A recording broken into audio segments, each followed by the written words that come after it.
This is LBC from Global, leading Britain's conversation with Nick Abbott. Oh, hello.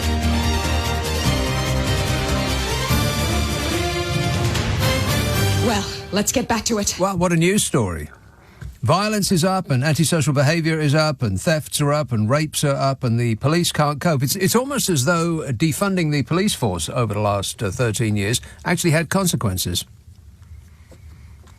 That seems to be the government's little scheme pretty much everywhere you look. Defund an organisation and then blame that organisation for not being able to cope.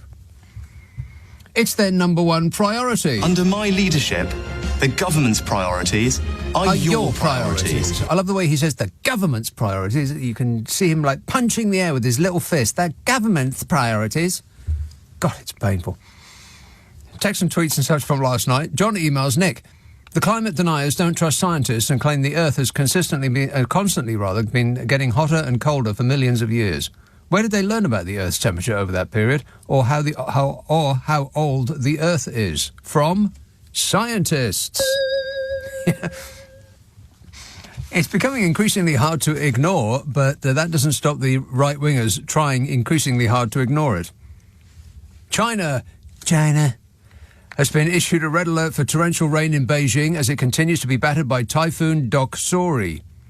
It sparked chaos with torrential downpours flooding major cities, affecting around 130 million people. What? Yeah.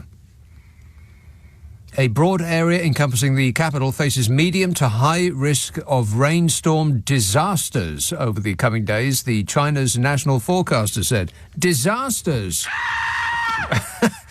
That's an extreme weather forecast. The forecast today is for disaster. Oh, no. You know, when it rains here a bit, this entire country falls over, and it's usually the rainfall is measured in millimetres. They're getting 4 inches of rain over a 220,000 square kilometre area, potentially affecting 130 million people. But it's worse than that. Videos showed residents swimming for their lives as they donned life jackets to traverse rainwater, which had reached to such high levels that cars were submerged and shop doors were almost completely covered. Rescue workers, this is not their pipes back it up, like it is in this country. I seriously doubt that China would allow their water companies to get away with siphoning off all the money that their customers give them and then, waltzing off into the sunset in order to buy a solid gold boat. They wouldn't allow that in China. I think they'd have a strict policy about that. Rescue workers gave piggybacks to children and the elderly who had been trapped by the storm. Meanwhile, people were forced to travel to travel some flooded streets by dinghy instead of a car. Now, you remember I said that they were going to get 4 inches of rain? Well, the China Meteorological Administration, try saying that, drunk. The China Meteorological... They warned the public to be vigilant and avoid high-risk areas like Beijing, where localised rainfall could reach 2 feet. What? 2 feet of rain. Meanwhile, in the Philippines, a week of stormy weather across the main island caused 39 deaths, including 26 when a passenger ship capsized. 13 people reported dead, mostly due to landslides, flooding and toppled trees. Thousands were displaced. Meanwhile, in America, a searing heatwave continues to blister much of the US. It's so hot that even Arizona's cactuses are dying off. The plants that are supposed to be able to withstand the heat are dying.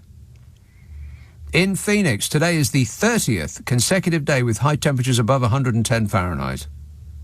Now, when I was in Phoenix, it wasn't that hot. It was about 90, something like that. And people said, but, it's a dry heat. It's always the thing that people say in Phoenix. It's okay, it's 90, don't worry. It's a dry heat. 90 is as low as it got overnight for about a month there now. That's the low, 90. The last time rain was measured in Phoenix was 127 days ago. New heat records are being set this summer, just some of the extreme weather being seen around the US this month, including but not limited to flash floods in Pennsylvania and parts of the Northeast. So that's China and the Philippines and the United States. Meanwhile, in Europe, since the 23rd of July, which was the hottest day of the summer so far, more than 2,000 people have been evacuated from the Greek island of Rhodes due to wildfires, which have affected homes and hotels, as in burnt them.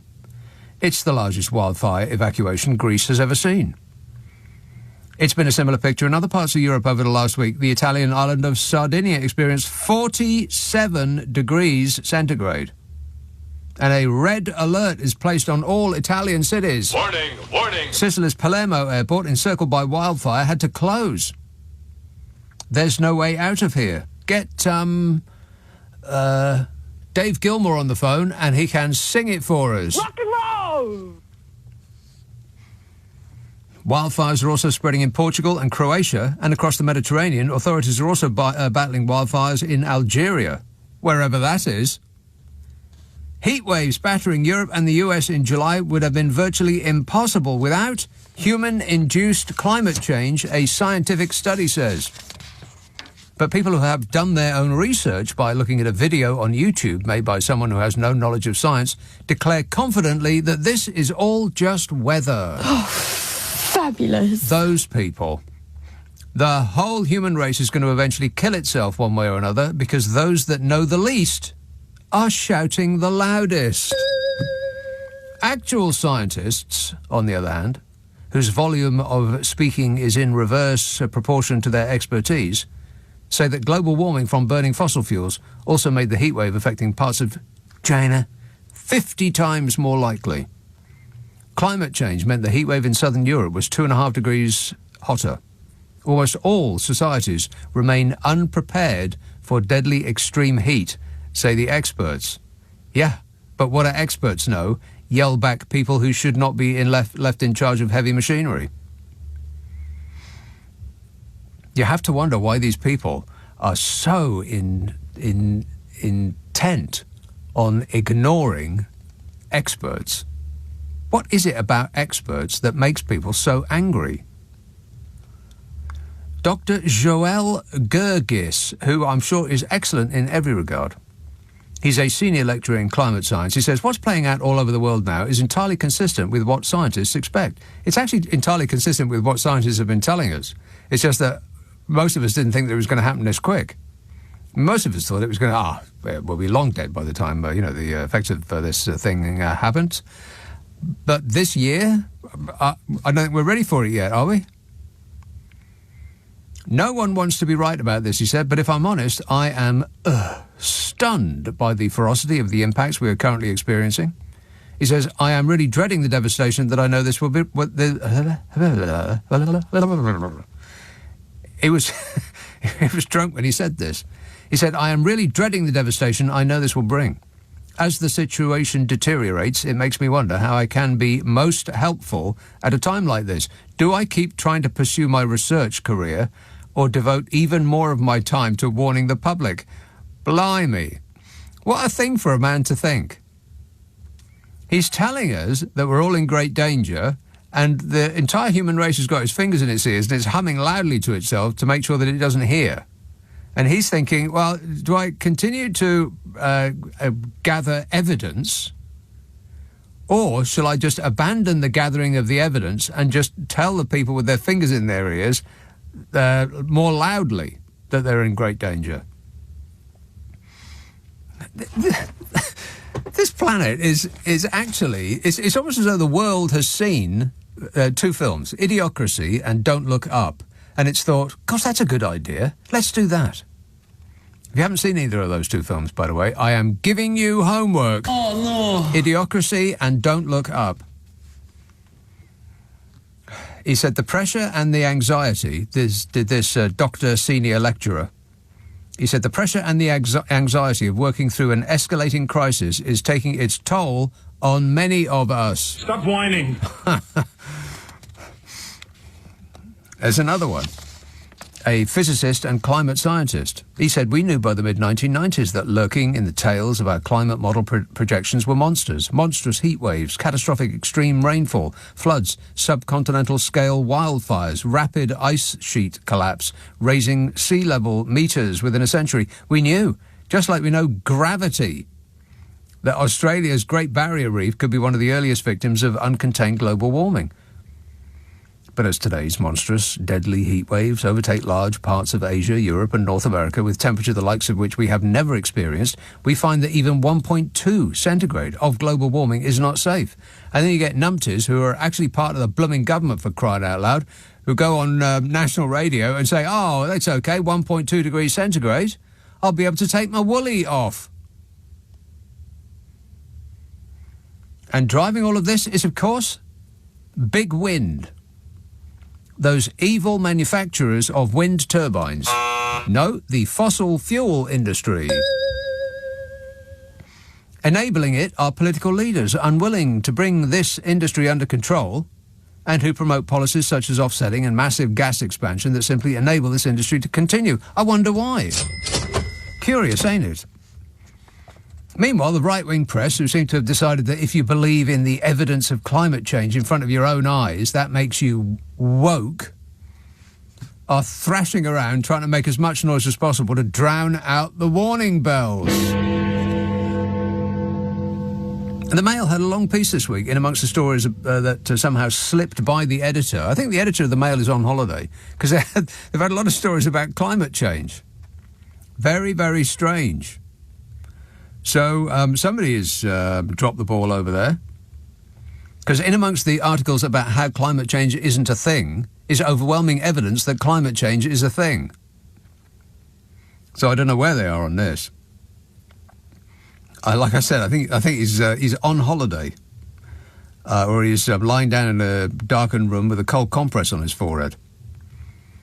So there was a long piece this week amongst stories about floods and heat waves and tornadoes and droughts and everything else that's been predicted as consequences of us doing nothing about climate change. It was a piece about how the Tories can win the next election by denying the existence of climate change.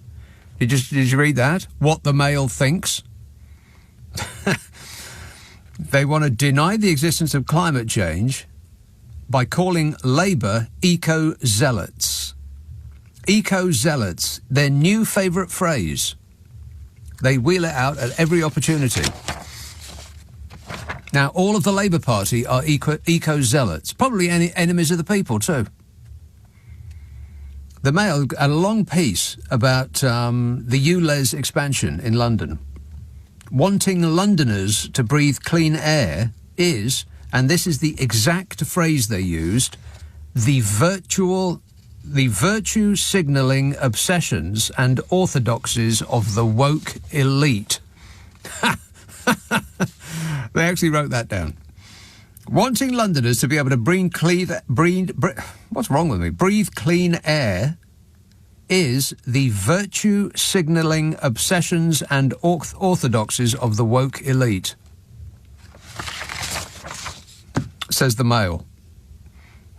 Why won't Labour's leader show some backbone and tell us where he stands on Mayor Sadiq Khan's ULEZ expansion to London's outer suburbs, they wrote. Somewhat missing the point that it wasn't Labour's policy at all. It was a policy drawn up by Bodger Johnson. Yeah. Wait a minute. When he was the Conservative Mayor of London. And its expansion was insisted upon in a letter to the current London Mayor by Grant Shapps, the Conservative Secretary of State for Transport. The letter said, in order to get the funds to keep public transport in London afloat, after the Tory lockdowns ruined its funding model, the Mayor would have to bring forward plans to widen the scope of the ULEZ area. So said the Conservative government. The thing they're blaming Labour for was conceived by and insisted upon by the Tories. But Keir Starmer won't do anything about it because he's an environmental zealot, says the Mail. And they also said that given Labour has banked £1.5 million from Just Stop Oil backer Dale Vince, he's hardly going to bite the hand that feeds it, they write. 1.5 million from Just Stop Oil backer Dale Vince, the Labour Party has banked, according to the Mail. In other news, reported in March last year, which the Mail forgot to mention, the Conservative Party received £3.5 million from individuals and entities linked to climate denial, fossil fuels and high pollution industries in 2021. The party and its MPs received funds from the aviation and construction industries, mining, oil interests and individuals linked to the Global Warming Policy Foundation, which sounds like the kind of organisation that James Bond would be against and would have its underground lair at the bottom of a volcano. The Global Warming Policy Foundation, a think tank. Oh, no. Yeah. One of those. They have denied the legitimacy of climate science. 3.5 million. 1.5 million from Just Stop Oil to Labour. 3.5 million to individuals linked to climate denial and fossil fuels, to the Tories. But the Mail wouldn't say that, of course, because, they're hardly going to bite the hand that feeds them. I'd say that the whole human race is doomed. We're doomed. And we are absolutely not going to do anything about it. We will refuse to learn our lesson. Never mind, 0345 6060 973, text 84850, email nick@lbc.co.uk. If you're on Twitter, it's at LBC. Friday, Saturday, Sunday night at 10. Nick Abbott, LBC. This is LBC with Nick Abbott. Call 0345 6060 973. Text 84850. Alexa, send a comment to LBC. Hot H-O-T-A-I-R. Yes, there's a lot of hot about, mostly about hot 0345 6060 973. San Francisco. Hello, Mike. Hello, Nick. Are you familiar with the famous old British movie called The Day the Earth Caught Fire? I must have seen it, but I can't remember anything about it. I think it was released at about the time you were a small child or infant, maybe. Yes. Yes. But anyway, without going into a lengthy description, the premise of the film is that it's a science fiction film, and the premise of the film is that the U.S. and Russia were, the Soviet Union were setting off so many nuclear weapons at once during that testing period that they knocked the Earth off of its axis somehow, and the Earth started to slowly get closer and closer and closer to the sun. Right. And everybody in London they have these wonderful scenes where people are lining up for many miles to get just one sip of water, and the police are trying to control them. And one of the police people is Sir Michael Caine, who had a big part in the movie before nobody yet. Right, I do remember that bit. Yeah, he's a copper, isn't he? And I can't remember what he does, but it's a fleeting glimpse. So fleeting, you think, was that Michael Caine? That's him. The movie was directed by somebody by the name of Val Guest. And just to make it a little more difficult, this past couple of weeks, I heard a story, and you may have talked about it already, about these scientists who have in possession of facts who have determined that the Earth's axis has shifted because so many human beings on the planet have been drawing water out of the ground, and the balance of the Earth has changed. Yes. Plus, we in the West have become enormous, thereby destabilising the entire planet. If we all jumped up and down at the same time, we might be able to right it again. I don't know in the movie. I'd have to watch it. It's been a long time since I've seen it, The Day the Earth Caught Fire. I don't know how they fixed everything. By dying? They must have. No, they fixed, I don't know, somehow, in those days there always had to be a happy ending. They fixed it in some way. The movie, by modern science fiction standards, is a little talky. But it's very good, very, very literate. It's also about journalism, and the guy playing a newspaper editor is Leo McKern. Who's that? Oh, Leo McKern. Yeah, that does ring a bell. Yeah. Yeah, so if you need some entertainment tonight after you get through talking about this subject... Yeah, let me think about that. fire. Day the Earth caught fire. Is that going to be my evening viewing? No. It's a no from me, Mike. Oh, well. All right, but good work. Anyway. Thanks a lot for that. 0345 6060 973. And coincidentally, the top text on my sheet here is from a bloke called John who says the following. Hi, Nick. I worked on a slew of movies from Alien to Empire Strikes Back to Dark Crystal and Time Bandits. Blimey. Well, what did you do, John? I am very curious. Anyway, he says, I've been invited to give a talk next week to 20 kids aged 12 to 15 who want to make their own films. We send them out with cameras to shoot their wee movies, says John. I fear they'll be remaking The Day the Earth Caught Fire. What do I tell them? Tell them to take a fire extinguisher.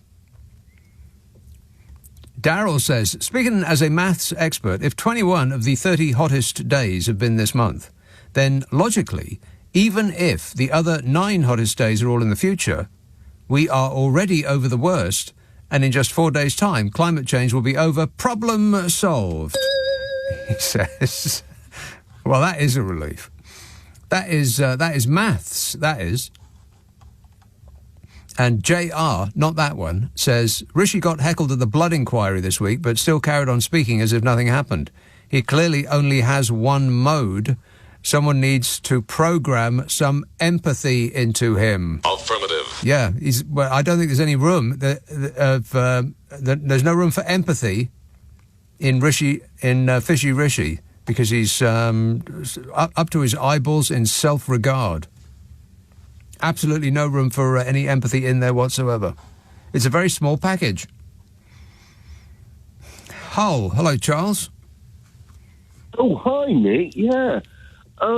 Let me know what you think about this. It's what you've been talking about past few minutes.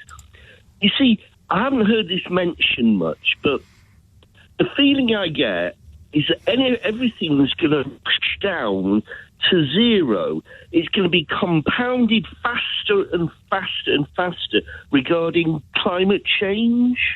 Everything is going down to zero? What do you mean? What's going down to zero? Maybe the end of the Earth.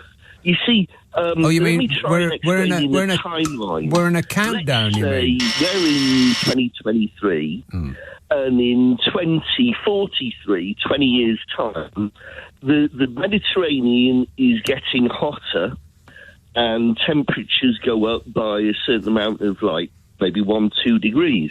But then, in 10 years' time, heading towards the second half of the century, it's getting hotter, but it only takes 10 years, not 20 years. Yeah. So then, as we heard headlong towards the end of this century, it gets faster and faster. So then it goes every 5 years, it's getting hotter and hotter. Is this supposed to be cheering me up? I know, but then it gets worse. It's worse than that. It's worse than that. Then, by 2080, every year gets hotter and hotter, and then the rest of the world goes, oh, hang on, we ought to do something about this. Yeah. But it's too late. Too late. Don't worry, Charles, it'll still be cold and raining in Hull. Yes, you're right there. But guess what? Are we going to make it to 3,000? Well, I've got the lyrics of a song that has the answer to that. In the year 2525, if man is still alive, if woman can survive, they may find that in the year 3535, ain't going to need to tell the truth, tell no lie. Everything you think, do and say is in the pill you took today. Want to score some pot? Make sure you don't take the red pill. Only take the blue pill, Charles, unless it's the other way around. In fact, cancel that. I'd take them both at the same time, and maybe the rest of your day will be purple. Groovy. Thanks a lot, mate. 0345 6060 973. Here's a text from Rachel, still going through last night. She says, for me, it's been a perfect summer so far. No 40-degree hideous heat waves. Rain, glorious rain every other day. A garden that rarely requires watering. No stuffy, airless office working. Swollen ankles and tight shoes. No need to pull a sickie when things get too sticky. No sleepless nights, fan on, fan off, sheets on, sheets off, bliss and roll on the autumn, says Rachel. Hey, Rachel, shut up about it. I'm very upset. And Sarah from Reading says, hey, Nick, do you like pulp? What, in my orange juice? Oh, do I like pulp? And what do you think of their comeback concerts? Do I like pulp? Meh. And what do I think of their comeback concerts? Meh. And that's as much of an answer as I can give you, Sarah. 0345 6060 973. Text 84850. Email nick@lbc.co.uk. If you're on Twitter, it's at LBC. Friday, Saturday, Sunday night at 10. Nick Abbott, LBC. This is LBC with Nick Abbott. Call 0345 6060 973. Tweet at LBC. Text 84850. Would you mind telling me what this is all about? Yes, it's about the destruction of everything that we know. That's all. Nothing to be concerned about. This comment came via the stupid smart speaker of this person. Says, please can you say hi to my partner Stuart? He is having a bad day. And as that message came in yesterday, I have now reminded him today of the bad day that he was having yesterday. So now I've ruined today for him as well. I am very sorry that I screwed up. Totally screwed up. I mean, I am very, so sorry. Very sorry. You just don't know how sorry I am. He's sorry. I'm sorry. I'm sorry. Adrian says, to get people to vote at the next election, let's turn it into a reality TV show. It stuns me that people will vote for some boy band on a talentless contest, but won't vote for the future of the country. Yeah, it stuns me too. I really don't get it. I don't understand why it is not the law that people don't have to vote in this country. Did I get that wrong? It should be the law with punishment attached that people have to vote in this country. Wellington, hello, John. Oh, hello, Nick. How are you? Good, thanks. Well, it's nice to talk to you, as always. Is it? It is. And I believe that you're a legend on the radio. Why aren't you on television? Oh, no thanks. Okay. I mean, I could be earning 10 times as much or more, but no. I mean, well, I could earn 10 times or more being a hedge fund trader, but I wouldn't be any good at that either. Okay. Do you find you have a problem with autograph hunters? No, never. Not once. Really? Really? Yeah. Is that why you wouldn't ever mostly want to go on television? I just don't know anything that I would want to do on television. People that go on TV, unless they have a specific thing that they want to do or that they're good at, they're just presenters, which means they're like puppets. You just take them out of one slot and you put them in another slot and you put the auto cue in front of them, and then they if they can read it while smiling and it doesn't look as though their eyes are moving back and forth, then they're hired. It doesn't seem like anything to me. I mean, why are those people there other than to be on television? It seems like they would need... To me, I would need more. I would want to do a specific thing on TV, not just be a presenter. But you could do a really good programme about Kew Gardens, I reckon. Well, I don't know anything about plants. I like looking at them, but I don't know anything about them. I think you'd want an expert. Oh, no, that's right. We've had our fill of experts, haven't we? Yeah, that's right. We want some numpty pointing at roses and saying, that's pretty. I could do that. Well, that leads me to my next question. Yes. Can you get me a job on radio? Absolutely. But thanks for asking. 0345 6060 973. I don't know anyone in radio. Howard texts, in the wake of the news of the forthcoming and ludicrous increase in King Charles version 3.0's income from the state to the tune of £45 million per annum increase... He said, it should be noted that in addition to the Charlie residing in Buckingham Palace, there are estimated to be circa 32 million other Charlies, myself included, otherwise known as taxpayers, paying for this increase. Yeah, there was a little bit of blowback in the Mail as well, which is kind of surprising. I do believe that whoever is the editor of the Mail these days has actually taken leave, because there's been a lot of stories that you wouldn't think would normally appear in the Mail, one of which was decrying this pay rise that we're giving His Chasness. Oh, £45 million pay rise. Are you getting a £45 million pay rise compared to what you earned last year? No. I'll assume that the answer is in the negative. 0345 6060 973. I might read some of that because it's actually quite good. Where is it? It's Norman Baker served as a Liberal Democrat minister in the coalition government. You remember the coalition government, don't you? No! Yeah, that's right. Yeah, that's right. Anyway, it's quite long, and I might get into that later. Or not.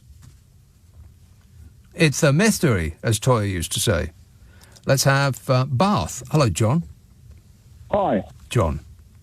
Hey, what is it with people ringing you up, giving you homework? I know. What a life, eh? You know, I know. Look, watch this film. They're like kind of like a weird kind of cinematic drug pusher. Yeah. Who the hell do these people think they are? Coming in here, get your number from somewhere, we don't know where. Yeah, exactly. I know. I tell you what, you know, talking about the newspaper just a moment ago. Maybe they've got Harry as a kind of a ghost editor. Oh yeah, that not in this life or any other. Not in this universe or any parallel one. Neither. No, that ain't going to happen. Yeah. I was going to say, you know, there was a fellow just talking to you. He said you could do television. Do you remember? Did you ever watch James Whale did a version of his radio show on television in the 90s? No. Where people would phone up and do exactly what you're doing now, but it was live, so you could see you had guests. But people would ring up and do what they're doing now on your program. Yeah. But it was just, in essence, it'd be your show, but we could see your face. Well, this is essentially what radio is now. Radio is they just put cameras in radio studios, and what used to be a radio show is now a TV show, except for this one. Because I think essentially a lot of people are voyeuristic. They want to see what's going on. They've got this mental picture of you doing things with rubber gloves. Excuse me? With rubber gloves. Well, you mentioned you were wearing them. Yeah, that was COVID. Yeah, I did a show a couple of times wearing marigolds, which is not a product that you want to keep on your hands for 3 hours straight. Believe me. Yes, I do. I do know that. I used to, for my sins, do the dishes in a restaurant a long time ago. Right. And they wouldn't allow me to wear the rubber gloves after a while because the crystal glasses would slip and break and they'd take it out of my wages. So I got industrial dermatitis. Yeah, but, quite. Yes. But what I would say is, we were talking about ULEZ earlier on. You were talking about it. I mean, these apologists for Boris Johnson, are they aware that this is his idea? Yes, this is going to be the Tories' plan. One of several plans that they have in store for us until the next general election. There's going to be the war on woke, which is going to reach a hysterical crescendo just before we go to the polls. And the other thing is they're going to deny that they've actually been in power for the last 13 years and blame everything that they have done on the Labour Party. And I know that sounds silly, but they're already doing it with this ULEZ thing. They are, and the thing is, what amazes me is what I don't get is why doesn't Sadiq Khan just say, well, fair enough, this was a Conservative idea. I'm going to implement the ULEZ in Conservative councils first as a test case. I don't know. Honestly, I can't fathom why the Labour Party aren't fighting back because, as usual, the left come to a street fight with let me rephrase. They've come to a knife fight with a poetry book. I know, this is them all over. It really is. Yeah, these are the new rules now. There are no rules. Stop pretending that you are in a boxing match and it is Marquis of Queensberry. You're in a street fight now, and the opposition, they don't care who dies as long as they win. But this is it. And I mean, Nick, I can understand some people come up with this argument. I've heard them say it to you many times. That, Keir Starmer's biding his time. He doesn't want to frighten the horses. He doesn't want to frighten the bankers. So he's not going to say he's going to take away the two-child cap. He's not going to say this. But I don't believe that's the case. I think he doesn't want to do those things. And it's like, look, 13 years of this government, I'd vote for a chair with a smiley face stuck on it, to be perfectly honest. But now, it's that the idea that, you've heard it yourself, I'm not going to vote. I mean, they say this stuff. Yeah. I mean, most of it is just due to absolute idleness and laziness. Here's the alarming thing about that. The right-wing fans will vote. Yeah, they always do. They're old, apart from anything else, and the old are more likely to vote rather than any other demographic. Old men are more likely to vote than any other demographic. They also, coincidentally, are more likely to vote Tory than any other demographic. So the Tories have their vote banked in. The Labour Party need to get young people out to vote, and they're not giving them a reason to do that. That's the alarming thing. And I am sick of it. I hear, I'm not a supporter of voting, it's just a rig. No, you're just too lazy to get up and vote. Now, the point is, though, if you just vote for the least bad option, That's it. You've said it many times, and that's the truth. And I think the elderly people who are staunchly Tory, they're on last chance saloon, so they're just trying to mess everything up. You're not going to have anything, no planet, nothing. They're just a little bit like that, yeah. It is that, because they realise the baby boom thing's over. They're not really going to have a say in the future, so they're just trying to mess everything up, like for everybody else. I just think, to a certain extent, when you get to an age where you need to be tested to drive a car, I think you need to be tested when you're able to vote as well. Let young people vote, but it's like, obviously not too young, but 16 sounds about right to me. If the consequences of the actions that the rest of the population is taking come the next election will live with those who are 16 longer than any others, then that seems about right to me. Let 16-year-olds vote. Why not? But Nick, why is the Labour Party not saying, and Sadiq Khan, this was a Conservative idea signed off by Boris Johnson and Grant Chapman? I don't know. In order for him to, they're just taking the hit. Exactly right. Yes, it's I don't know. You remember the Muhammad Ali fight? There was rope a dope when Ali. He just stood on the ropes and took all the hits and hits and hits and hits, and then his opponent, I can't remember who it was. Who was was it George Foreman? Maybe. Who was the dope? George Foreman, maybe. And his opponent just wore himself out, and Muhammad Ali came out after many, many rounds, and suddenly he was revivified, and he won the contest. But I can't see that that's actually what's happening with the Labour Party. They're just standing there like a dope, taking hit after hit after hit, and not actually hitting back. For crying out loud, Keir Starmer, put your fists up. But this is it. I mean, look at the guy that got Boris Johnson's seat by a hair's breadth. I mean, crying out loud. If 400 people voted, he wouldn't have been there. If half of the people that voted for the Green Party had voted for the Labour Party, Labour would have won. Honestly, I give up, because people who don't want to help themselves, they want to whinge and moan. They want to moan about migrant crossings and boats and all these things, and then they moan they can't go to Mallorca on holiday. Let me stop you right there, John. You just said it makes me want to give up. Don't give up. I won't. Right. I won't. But it's only because it astounds me how many people just say they're not going to vote, and then they complain. Yeah.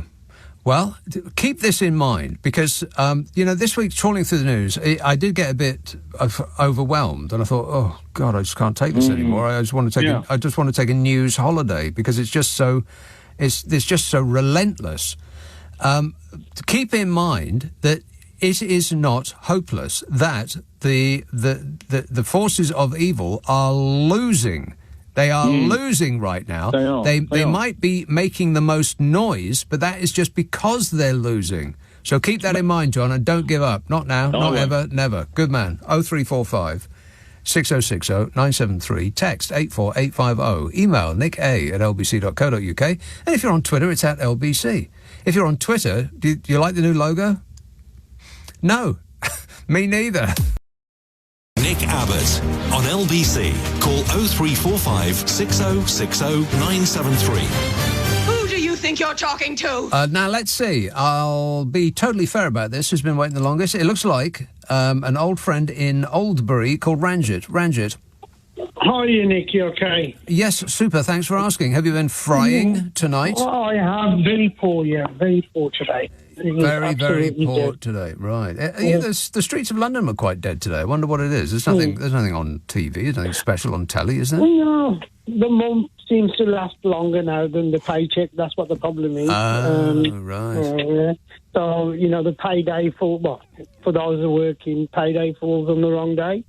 Yeah, I keep getting emails about it's payday, time to spend that money. But most people, the day after payday, haven't got any money.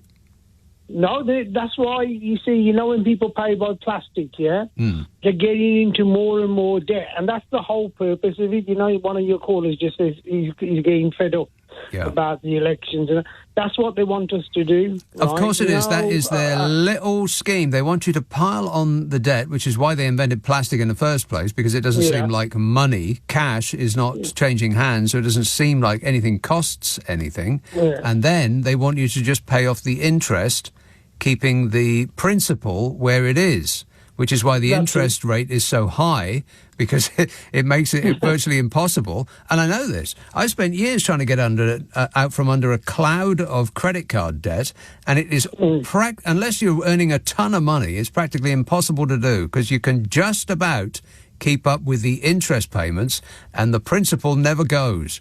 So you're just running as fast as you can to stay still. Yeah, the more you earn, then you've got probably more expensive living style. So you're stuck in that rut, whether you earn, 20,000 a year or 50,000 a year. I think everybody's in the same boat. Yeah, correct. People can spend on cards like in the shop, but they can't go to the cash point to take money out. Yeah, that puts them into. It's so fascinating, right? My daughter, she passed a degree. I don't know. Probably about 10 years ago, probably longer than that now, in law. And we were driving past, and she went, "Oh, Dad, look at those payday loans." She goes, "That's good. I can have a loan now, can't I?" What? I went, she'd done a degree in law. She got a 2-1. I said, "Is that what you went to university for?" I thought to myself, I blame the parents. Yeah. Okay, I'm really sorry. I listened back to the show last night, because I thought I might have said something wrong. Because, after a certain time on these late shows, you need a toxometer to see how many beers people have had. Yeah, and booze. I was okay. Yeah, I want to keep to just 1 or 2 points today. Farage wanted a stage, and he's got one now, right? Gina Miller's joined him. What's her name? Liz Truss, She's disgusted by what happened to him.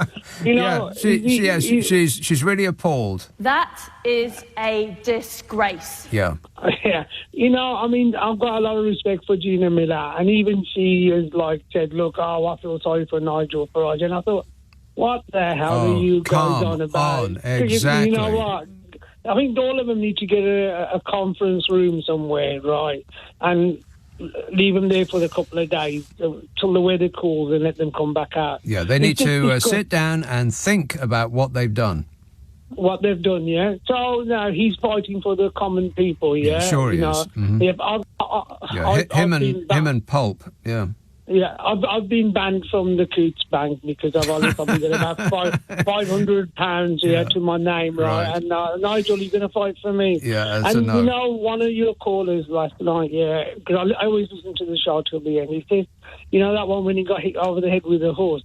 You see, that just shows he had that button where he could have thought, hang on, I'm being, bamboozled here. Yes. Because he thought his ego was being massaged. He loved it. I spoke to him. I spoke to him on the day Sajid Javid resigned as a chancellor. Right, Super Sajman Jav, Yeah, and I spoke to Nigel Farage, and I said, look, I'm not your number one fan.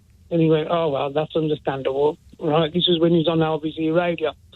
And I said, but I've been brought up good, right? And I said, and I criticised him, and he didn't even know what him, right? Okay.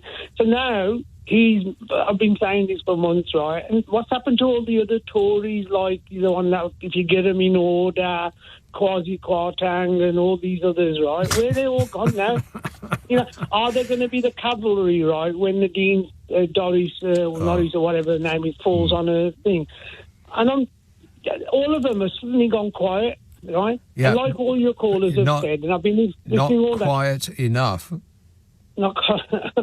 Maybe they're working out how many more expenses they can claim. Yeah, well, I know this one is. And one, £2, 6 million. Yeah, that sounds about right. 6 million, yeah. I think, when people say elections aren't won, they're lost.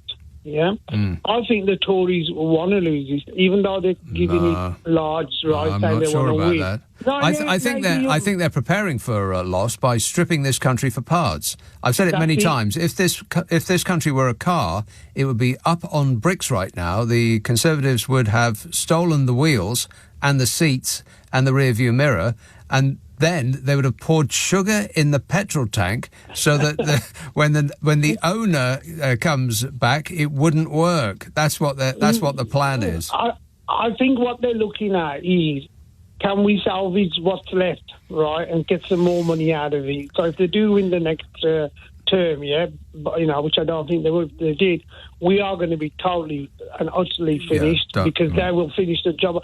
And, regarding this climate change, Nick, I've argued over this loads of times because I used to be a truck driver.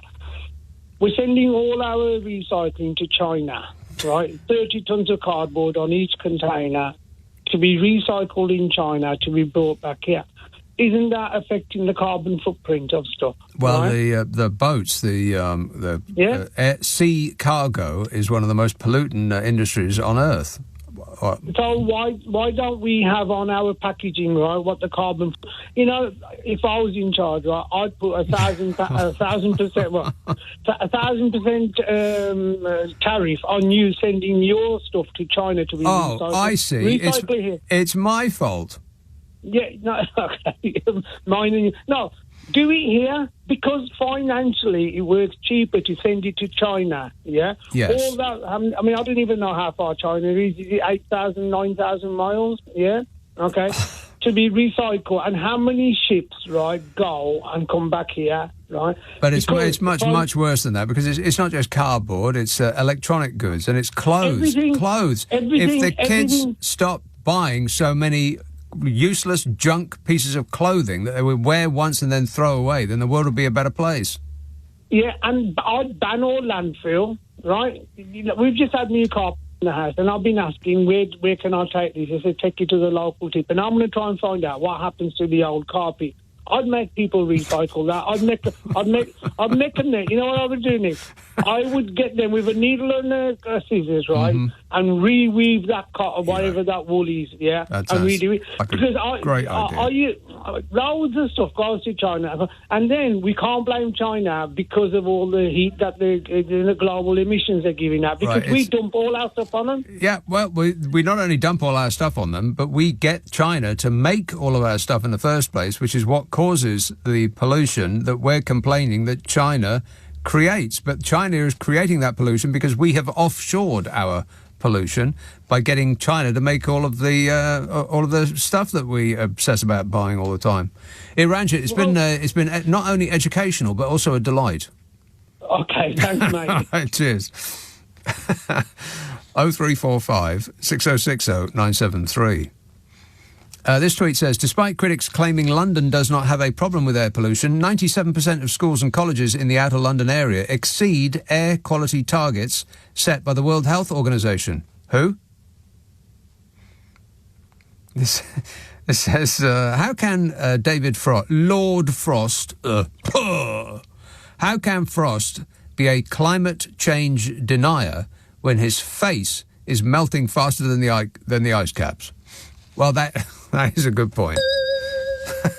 Ironic surname too, says that texter. Correct. Just going through last night's messages. This is from Gerald. He says, a local Labour activist told me that we have already surpassed an event horizon which will inevitably lead to the extinction of the human race, but we can save mankind by voting for Keir Starmer. Is that a fact? And Bell says, I've heard it all now. In Boris Johnson's latest article for The Mail... Yeah. Wait a minute. He writes that the real meaning of the Barbie movie is a rallying cry for humans to have more babies. Any excuse for that man to indulge in his shenanigans. Disgusting. Can you imagine? Ugh. I haven't actually read that column, but I can't imagine anybody would want to. Who wants to read Boris Johnson bloviating on about Barbie, for crying out loud? I bet the people at the Mail who've paid him the best part of £1 million for his services have got their heads in their hands. They can't believe what they've done.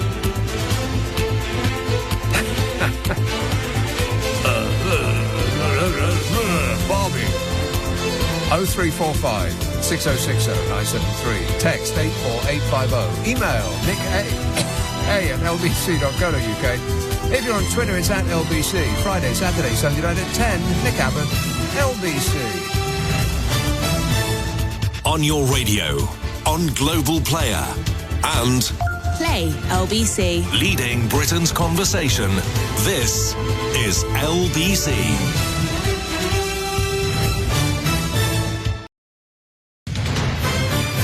This is LBC from Global, leading Britain's conversation with Nick Abbot. Oh, hello.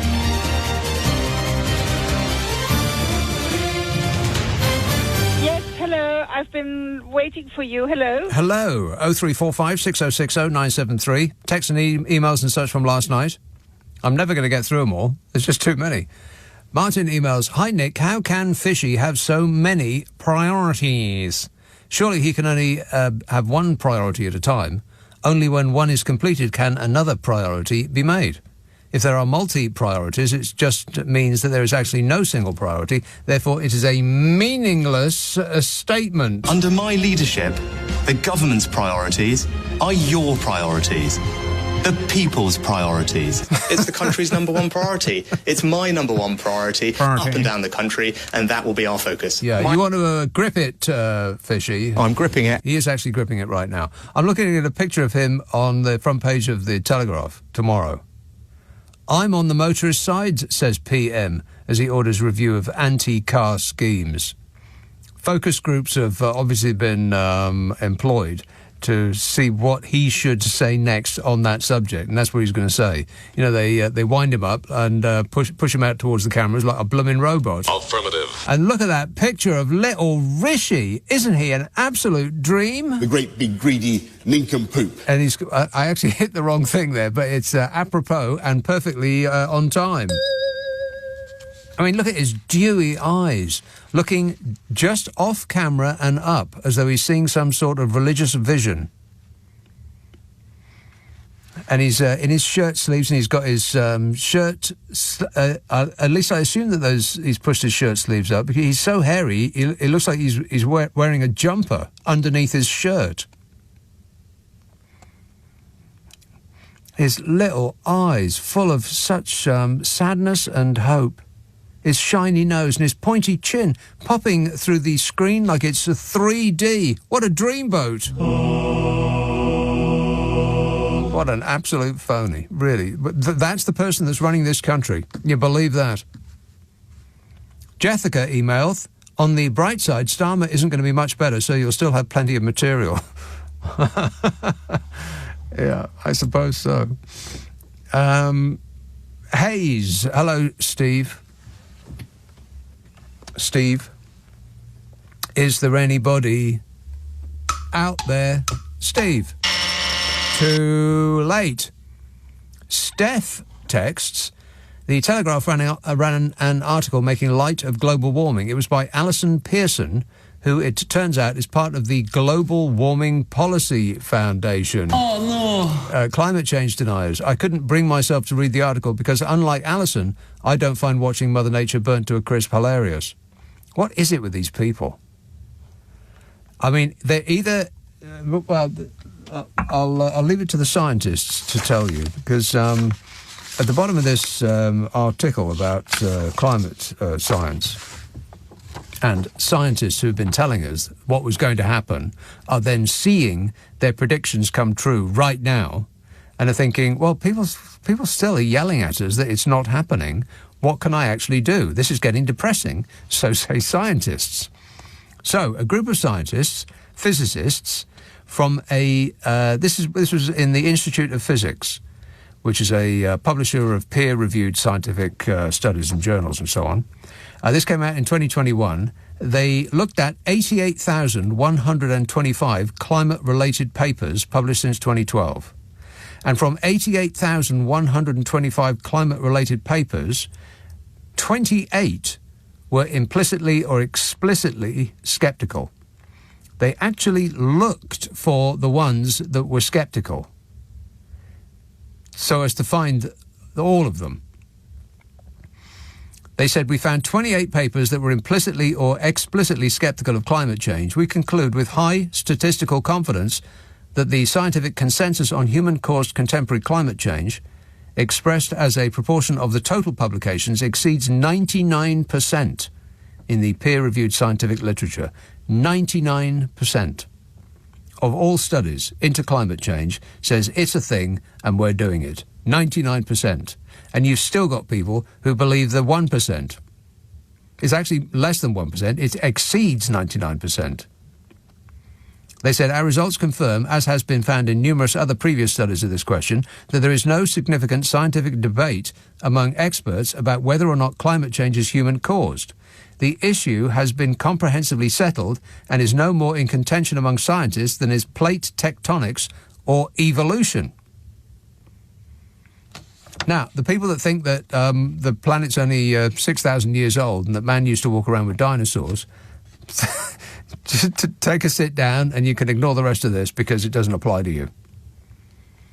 They say the tiny number of papers that have been published during our time period which disagree with this overwhelming the tiny number of papers that have been published that disagree with this overwhelming scientific consensus have had no discernible impact, presumably because they do not provide any convincing evidence to refute the hypothesis that it is unequivocal that human influence has warmed the atmosphere, ocean and land. And they find that the prevalence of mis- or disinformation about the role of greenhouse gas emissions in modern climate change is unlikely to be driven purely by genuine scientific illiteracy or a lack of understanding. And that's an interesting point. What they're saying is it's deliberate misinformation. People are deliberately lying to us. They're not ignorant about the facts. They know that what they're saying is wrong, but they're saying it anyway. And the lies are getting more traction in the right-wing press than the truth. Less than 1% of 88,000-odd climate-related papers published since 2012 say that climate change is not a thing, or that human beings don't have anything to do with it. Less than 1%. And yet, if you look at the right-wing press, they're going with the less than 1%.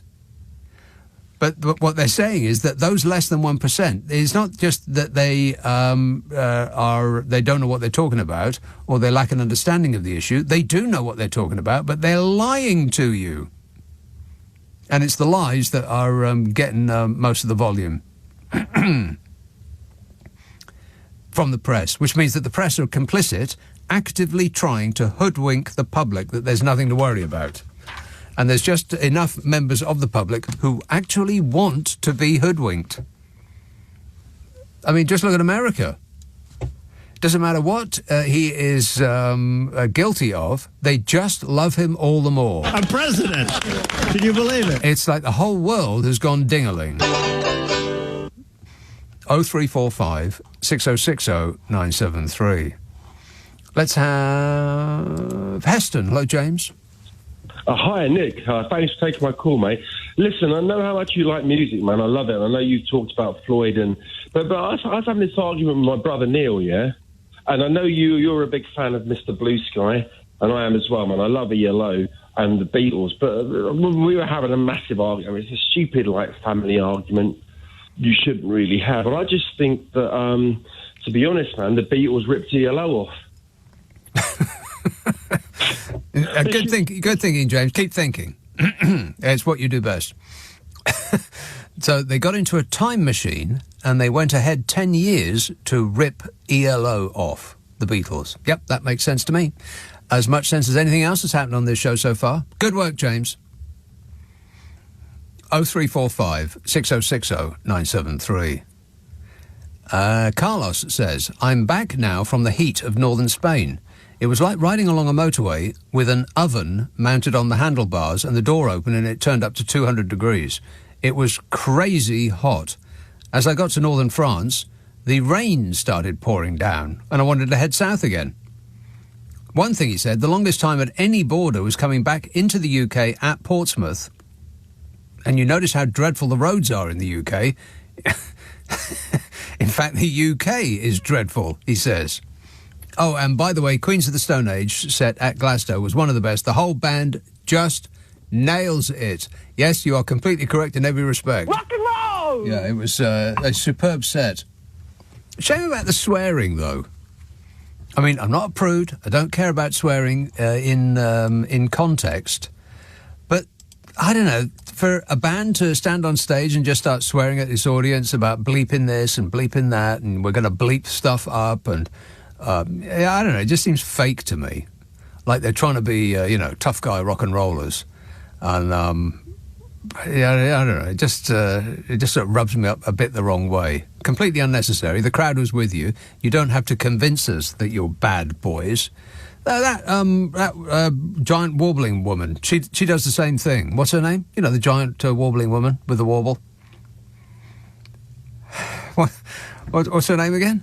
You know, the woman with the warble, the giant warbling woman. I have no idea who you're on about. Yeah, of course, the warbling woman, the woman that warbles. Every blooming song's the same. It starts quiet, and then for no reason whatsoever, about halfway through the song, she starts screaming and yelling. And it's usually about, I've just broken up with my boyfriend. Whinging and whining and moaning. You must know what I'm talking about now. Is it Adele? Taylor Swift? Adele is the right answer. She swears her face off as well. It's even worse coming from her because, her songs are all anodyne and, middle of the road. Not chirpy, chirpy, cheep, cheep, but middle of the road. And then she breaks into swearing for no apparent reason whatsoever, as though she's lost her blooming mind in between songs. It's as odd as if, like, Cliff Richard did it. Just too weird. The other band that does it a lot are Metallica. If you've seen that video of them, not video, it's a film of them having therapy, band therapy. Whinging and whining and moaning for about 2 hours, yeah. They, the phony nature of the swearing is really brought into focus because the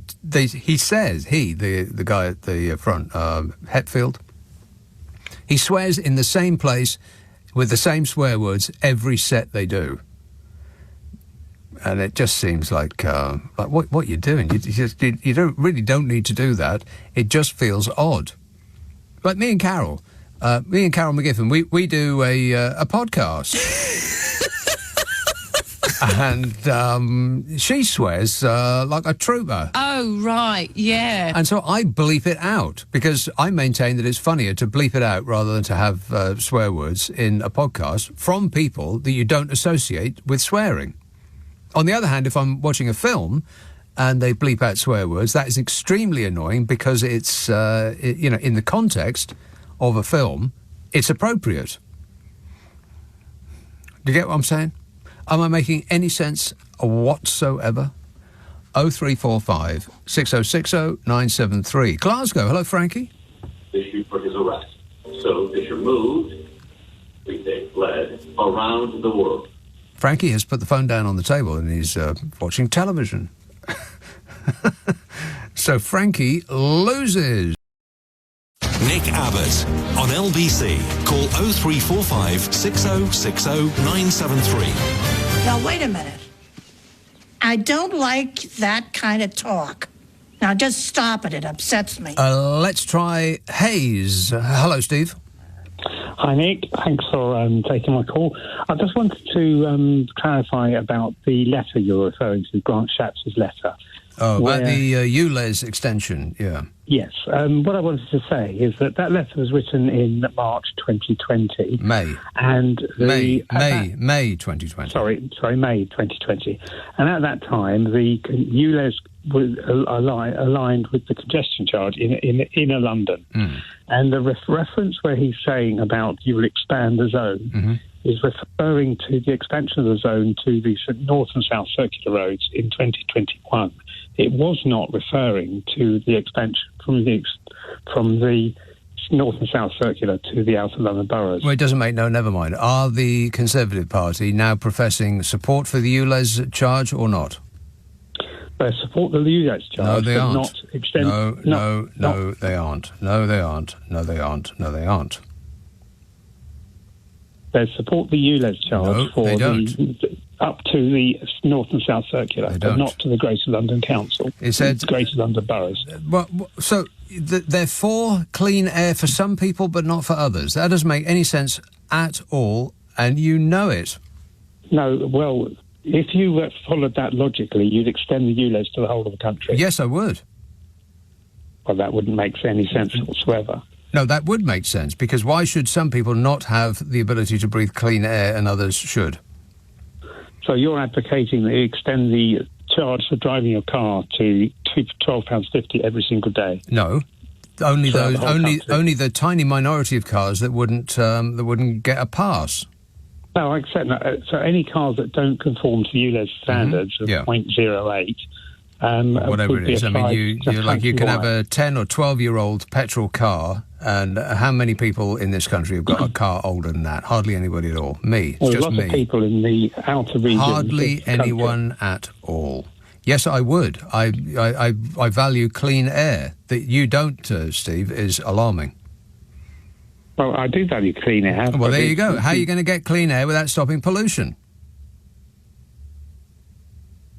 Well, not by extending it to the whole of the UK. So you want pollution and you want clean air? That's not a logical thing to say. Of course it is. It's completely logical. Argue against it then. If in the whole of the country, the northern in the Highlands and the Exmoor and Dartmoor, and there isn't any nitrous oxide, because all the ULEZ does is control nitrous oxide. If there is none of that around in those areas, or it's infinitesimally small, why would you advocate extending the requirements for that to the whole of the UK? It's not logical. It's completely logical. It used to be infinitesimally small before cars were invented. Everywhere. If you're advocating that you extend it to the whole of the UK, yes, I am. Really. Okay. It's clear that that's what you're after. Well, that is what I'm after. Yeah, clean air for everyone. Then that you're only for clean air for some people just seems weird to me. But anyway, the letter that was from 14th of May 2020 to Sadiq Khan from the Department of Transport, at the time headed by the Right Honourable Grant Shapps, if that is indeed how we're supposed to describe him, says that in order to get funding for TfL, Transport for London, after the ruinous Tory lockdowns defunded it to a catastrophic extent, they said, the government, requires the immediate reintroduction of the London congestion charge, the LEZ and the ULEZ, ultra-low emission zone, and urgently bring forward proposals to widen the scope and levels of these charges. It didn't say widen the scope to a certain amount. It said to widen them. But you know, if you're if you really are complaining about clean air, then I don't think there's anything else to say, Steve. I wish you all the best. 0345 6060 973. Glasgow. Hello, Frankie. How are you doing, Nick? Good, thanks. No problem. Not at all. Before you start, the rain's just subsided. Is it not raining at the moment? Can you believe that? No. It just went off, mate. It just went off. Well, it'll be back on any moment, trust me. See, global warming, does it really just appeal to the rest of the world except Glasgow? Except us, yes. Because we have not had one. Our average temperature is 12 degrees and it rains every day. As you know, it rains every day anyway. Have you looked ahead? You've experienced that. Yes, I have. And you're experiencing it right now. Have you looked ahead to see what the weather's going to be like over the next couple of weeks? I haven't, Nick, but I've got a rough idea you're going to tell me. It's raining. It's not raining at the moment. It will be. I know it's just been after. Within minutes. It'll be raining tomorrow and raining on Monday and raining on Tuesday, raining on Wednesday, raining on Thursday, raining on Friday, raining on Saturday, raining on Sunday the 6th, and then raining on the following Monday and raining on Tuesday and what? Not raining on Wednesday the 9th? Rubbish. That's the 9th of August. Yeah, so that's what you've got to look forward to, one day. That's not too bad, is it? And on that day, it'll be the warmest it's going to be in the next 2 weeks, 64 degrees. 64. That is terrible. This is the worst summer ever, isn't it? Except for viewers in Glasgow, Nick. You know, I said global warming doesn't affect us, mate. No. So, but I was in Croatia and I was in Zagreb. I was staying with my friend and I got my dates, times and everything mixed up. I tried to phone you and I ended up speaking to one of your colleagues. I said, oh, the great man's on it. I went for an early night, woke up at 10 and went, right, I'll phone Nick. And, you know, being a Glaswegian, I had a bit of a bevy in there. And, a little refreshment? Booze? Yeah, well, why? You know what I mean? And I phoned up and I was like, speak to the great man. The guy went, no problem, I'll put you through. And I was like, right, Nick, how we doing? And before you start, it's not raining. I'm in Croatia and it's scorching. And the guy was like, who is this? What you talking about? We were talking about Nigel Farage's bank account or something. Yeah. And I was like, no, it's 32 degrees here and I think we've got a cross line. And I was like, Nick Abbott? He went, no, Nick's on a Friday. Yeah. And this was actually on Thursday and it was like 2 in the morning or something. Frankie, so what have you been drinking? Bucky? No, it was no. I was on holiday, Nick. Come on, it's just the way it was. Right. But anyway, getting back to Donny. Right. Do you know who do you think's got the worst hairdo, Donny, or that Tory guy with the thing? The Tory guy with the thing? Yeah. You know the one that... Oh, not that guy. You mean the other guy with the thing? The guy who looks like he's got a plate of plastic pasta on his head. What's his name? Because you nailed it. You said that no way it's a setup because no wig maker would have made no wig maker worth his salt would make something that looks like that. What's his name? Nor would anybody buy it. He's called Michael Fabricant. Michael Fabricant. Yeah. Well, I think somebody's fabricated that do, but from what, I've got no idea. I think Donny has got a bit of advice for him. He should not put stuff in his hair because I don't think Donny would agree with it. Well, I don't think that anybody needs quite that much hair. You don't need to put all of that product in your hair. You just don't. You just don't. And furthermore, get a haircut. All right, thanks a lot, Frankie. Cheers, mate. 0345 6060 973. I should have asked him what day is it. Scott emails, what you were saying earlier about needing a holiday. This was yesterday. Oh, blimey, these are still yesterday's messages.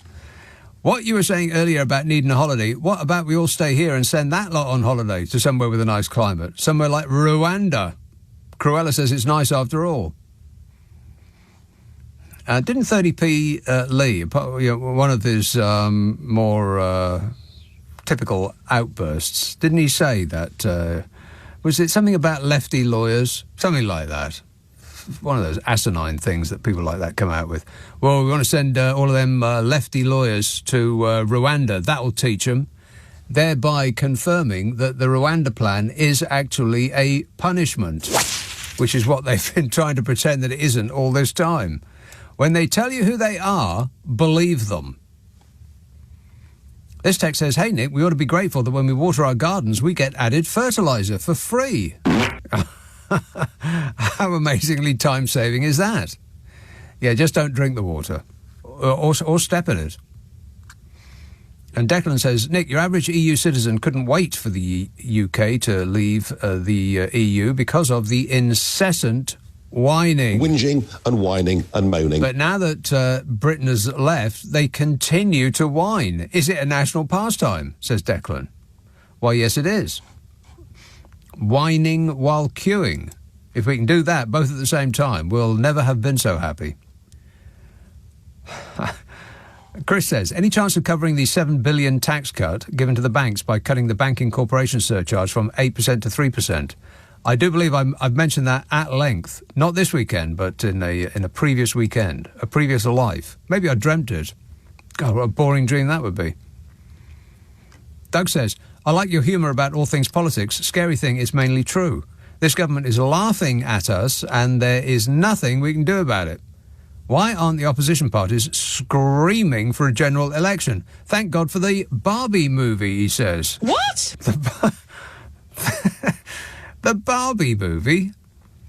Has any bloke actually seen the Barbie movie? Now, Bodger Johnson wrote a column about it. I didn't read the column about it, but I seriously doubt that he sat down and watched it.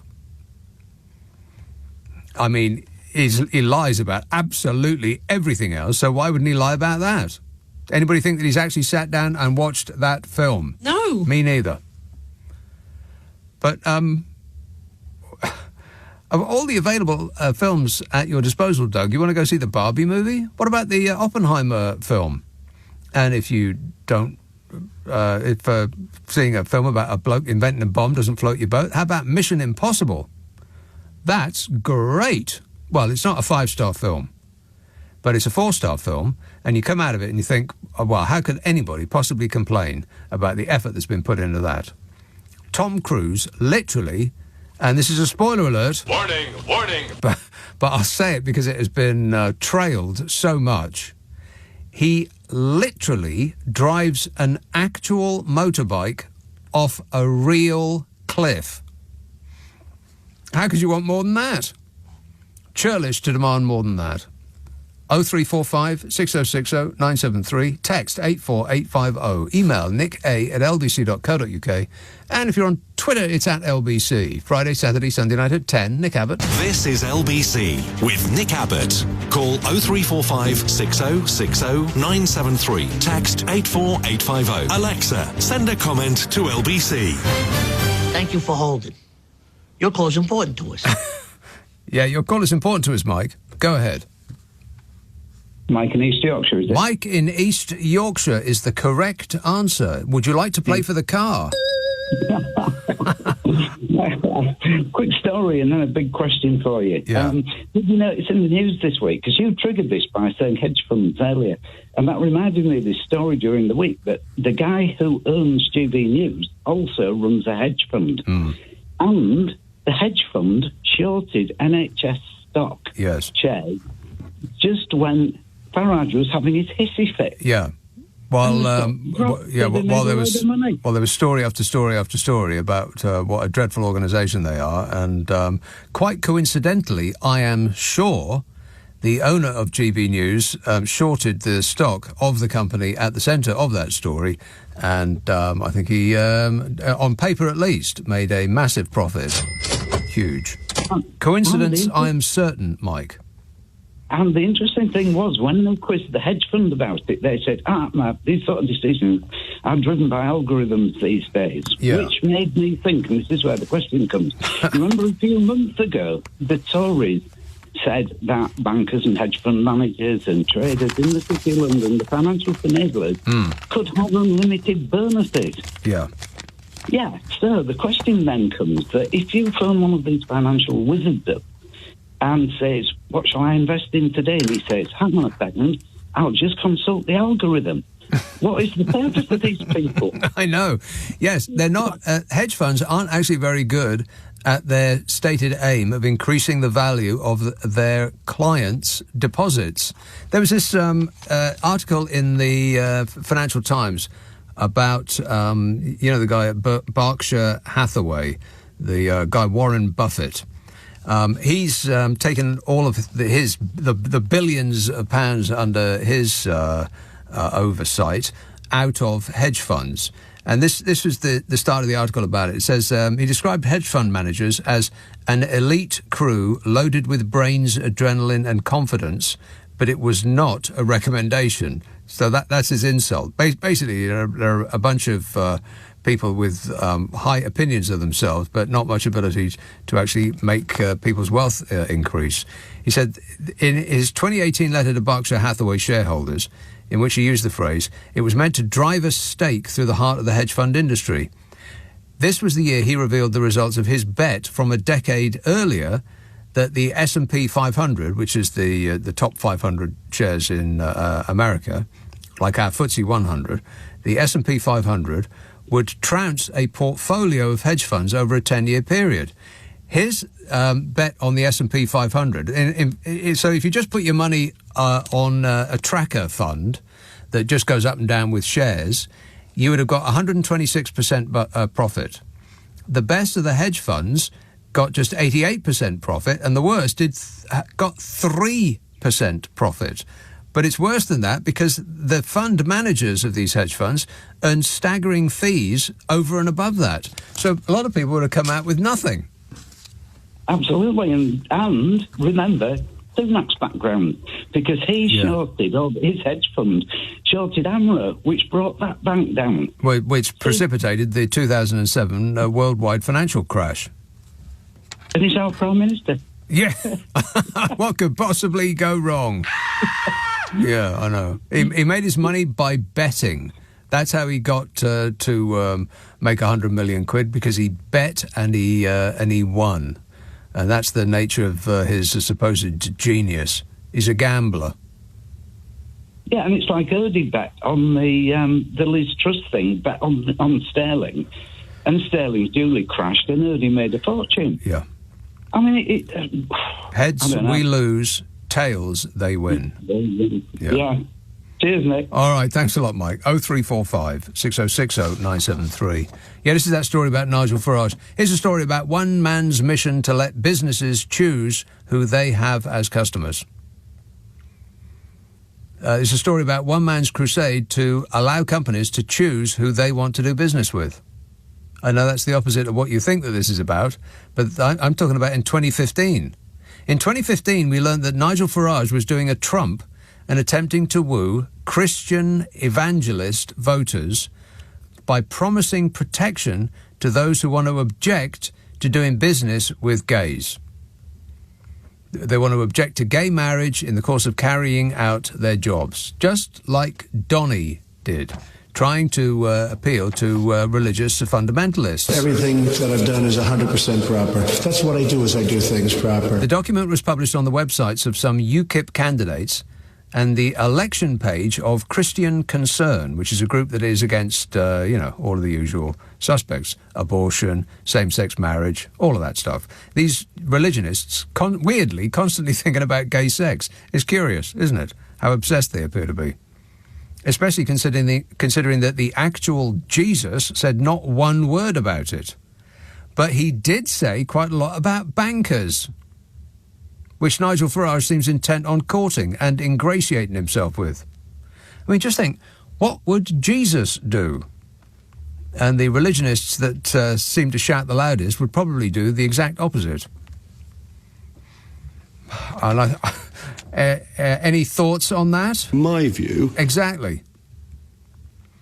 So the manifesto for Christians, the UKIP manifesto, this was the UKIP manifesto, in 2015, it says that if the UKIP were elected, they would offer special protection to those who wanted to object to gay marriage or express other matters of religious conscience in the course of carrying out their jobs. This could include the Christian owners of a bakery, for instance, who didn't want to bake a Bert and Ernie gay marriage celebration cake, or a Christian relationship counsellor who wanted to counsel only heterosexual couples. So people should be able to choose their customers based on their beliefs about those customers. So said Nigel Farage's UKIP in 2015. Now, you fast forward to today, and the... excuse me. And the all... Hang on a minute.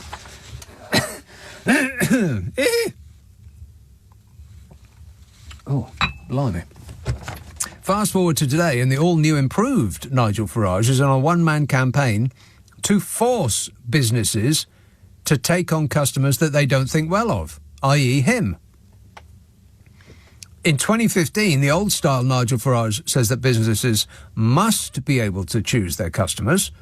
In 2023, the new improved Nigel Farage says that they must not be able to choose.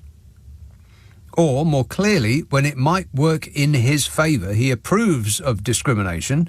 When he is the one being discriminated against, he doesn't. Clear as a bell. Got it, Nige? How's the whinging going, by the way? Whinging and whining and moaning. And, on one of the stories on the Mail about this, the top-rated comment, which might be sarcastic, I mean, it's hard to tell, but it was the comment that was the best rated on that site by its readers, read as follows. Where is Nigel Farage's knighthood? He freed all of England from the European gulag and has now shamed the banks. Nigel Farage deserves both a knighthood and a statue in every town up and down the land.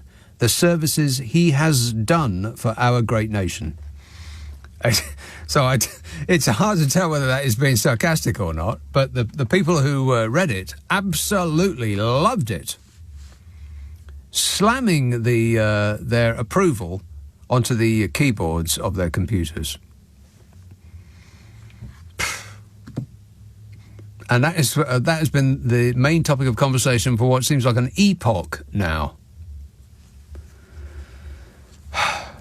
What a way to run a country, eh? Dreadful. 0345 6060 973. Colchester. Hello, Chris. Hi, Nick. All right? Yeah, good, thanks. Yeah. It's just something you said earlier about forcing people to vote, which I don't agree with. I think part of the choice is not voting. And, you know, I would never want to be forced to vote for one of these parties. Well, that's the point. You don't have to. All you have to do is to show up. You can write you can draw a Mickey Mouse face on That's exactly what I do. Yeah. I spoil my card. Right. Well, that's up to you. But you should have to show up. Right. Okay. Well, that's a different argument. So you shouldn't be forced to vote, but as long as you show up. Yeah, you have to show up. Yes. Okay. Yeah, no, that's fair enough. It is your democratic right to spoil your ballot paper. That's up to you. But you should actually be in a place where you're presented with that ballot paper to make that choice. Not just sitting at home thinking, oh, well, never mind, I'll do it tomorrow. Yeah, no, I agree with that. Okay. But, and another thing about the scientific consensus, there's no such thing really with science. Like we saw that with the lockdowns and stuff. Like we had so-called consensus with that didn't turn out to be right. So science should always be challenged. Yes, I agree. Science should always be challenged. But if over 99% of scientists who have looked into an issue say one thing, then it takes a bold person of great self-regard to disagree with that 99+% of scientists. Yeah, but we saw that with the lockdowns. We saw the Great Barrington Declaration with people like Sunetra Gupta, Martin Kulldorff, who signed. They were the main three that signed the Great Barrington Declaration.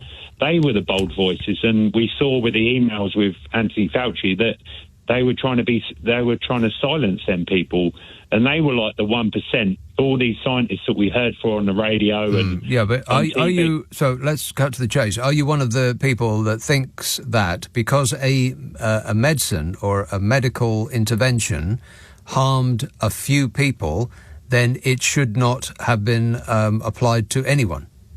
No, I didn't even. I wasn't even mentioning the COVID vaccines. I was talking about the lockdown. The consensus with that, the lockdown was it was going to. But yeah, the same thing can apply to medical interventions as well. But then you should never take another medicine, Chris, because you know that piece of paper that comes with your pills. No, that don't be you. You don't know the piece of thing. You know the piece of paper that doesn't. The pills. You must have taken pills in your life. There's a piece of paper that comes with them. I guarantee, regardless of what that medicine is, there will be a list of potential negative effects as long as you're on, up to and including death.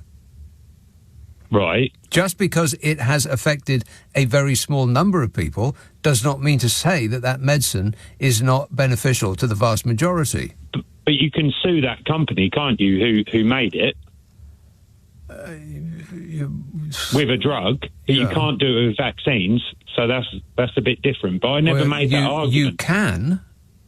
No, you can't. Of course you can. They've got liability. No, they've got liability protection. Well, if the vaccine people have got liability protection, then the manufacturer of any medicine have. No, it's different. You can sue people for a drug, but with the vaccines, they've got liability protection, so you can only sue the government. This happened with the swine flu vaccine in 2009, when people got injured with narcolepsy, and they had to sue the government.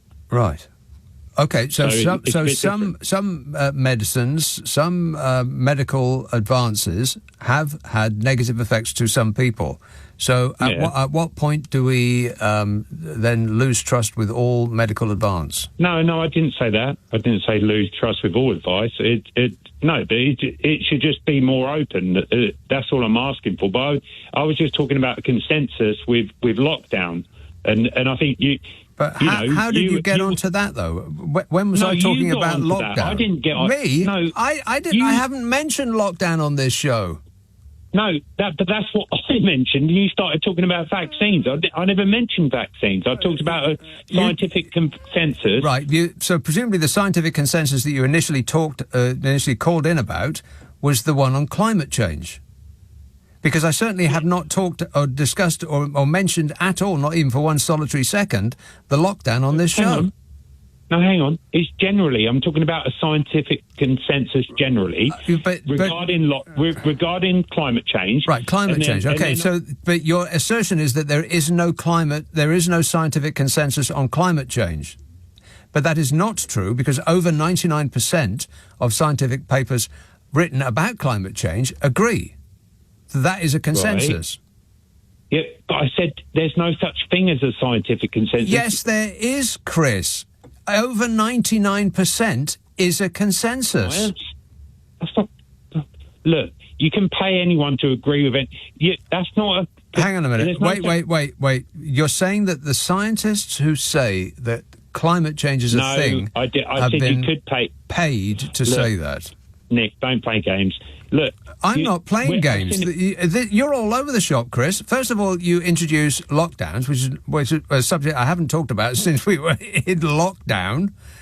And second, you say that there is no such thing as a scientific consensus on anything, which is complete nonsense. You only have to think about that for 2 seconds to realise that that's rubbish. How about gravity, for one? I haven't got the patience, Chris. I really don't. You're one of those people that's done their own research. Can't stand it. 0345 6060 973. Text 84850.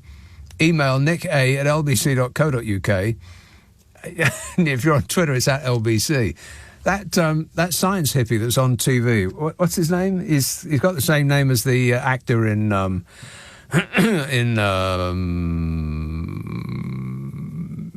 that film about power, the thing about power. God, I've got no memory at all. Brian Cox. He described people such as that chap that I've just been talking to on tweet. He basically, this is a guy with a giant brain the size of a planet, and he comes up with against this sort of thing as well. And me, I'm just a dope who knows nothing. He, on the other hand, is a man who knows an enormous amount about an enormous amount. And he called them know-nothing, bloviating windbags, something of that score, which sounds about right to me. 0345 6060 973. Text 84850. Email nicka@lbc.co.uk. And if you're on Twitter, it's at LBC. Friday, Saturday, Sunday night at 10. Nick Abbott. Leading Britain's conversation. Nick Abbott. Alexa, send a comment to LBC. Some nobody. 0345 6060 973. Chris says, any chance of coverage of the hypocrisy of Johnny Mercer criticising the election of a 25-year-old MP when his party sent a 30-year-old to the House of Lords? Yeah, well, it wasn't a party, was it? It was a certain bumbling individual. Yeah. Wait a minute. Which seems very, very odd to me, because the 30-year-old that he sent to the House of Lords doesn't appear to have done anything. Very strange. And, by the way, Johnny Mercer, who was pushed out on pretty much every political television programme going for about 2 weeks there, and suffered a car crash on every single one of them. I haven't seen him in a while. I think they're resting him now. I think that his handlers have decided that we have been delighted by him enough. But him whining about a 25-year-old MP being elected for the Labour Party rather glosses over the fact that Churchill was 25 when he first became an MP. But it's just embarrassing, isn't it?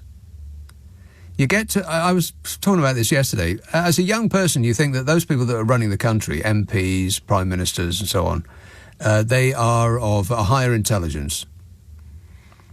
That's the sort of idea that I got back then, that, these are people who know things. But then you get to a certain age and you realise, actually, it's a catastrophic clown show. They're just a bunch of numpties. I mean, they even have the nerve to say it out loud. You're better informed than I am. I don't know anything. When they say things like that, believe them. I believe you, Smug. I don't know anything. 0345 6060 973. Jeff, Woking. Nick, hello. Jeff. Did you want to have a sip of water? Yes, I will. Thanks very much for asking. Just a quick. Yeah. Fresh, delicious water. Good man. A bit of light relief, Nick. Yes. I think you're absolutely right. When they bleep out the swear words in film, you spend the rest of the film wondering what the swear word was. It just, it trips you up. Like, you're there, you're with them, and you're invested in the story, and then they bleep a word, or what's actually worse is they replace it with something that sounds a bit like the swear word, but isn't. Yes, I thought, careful, I thought you were going to say it then. No. Yeah.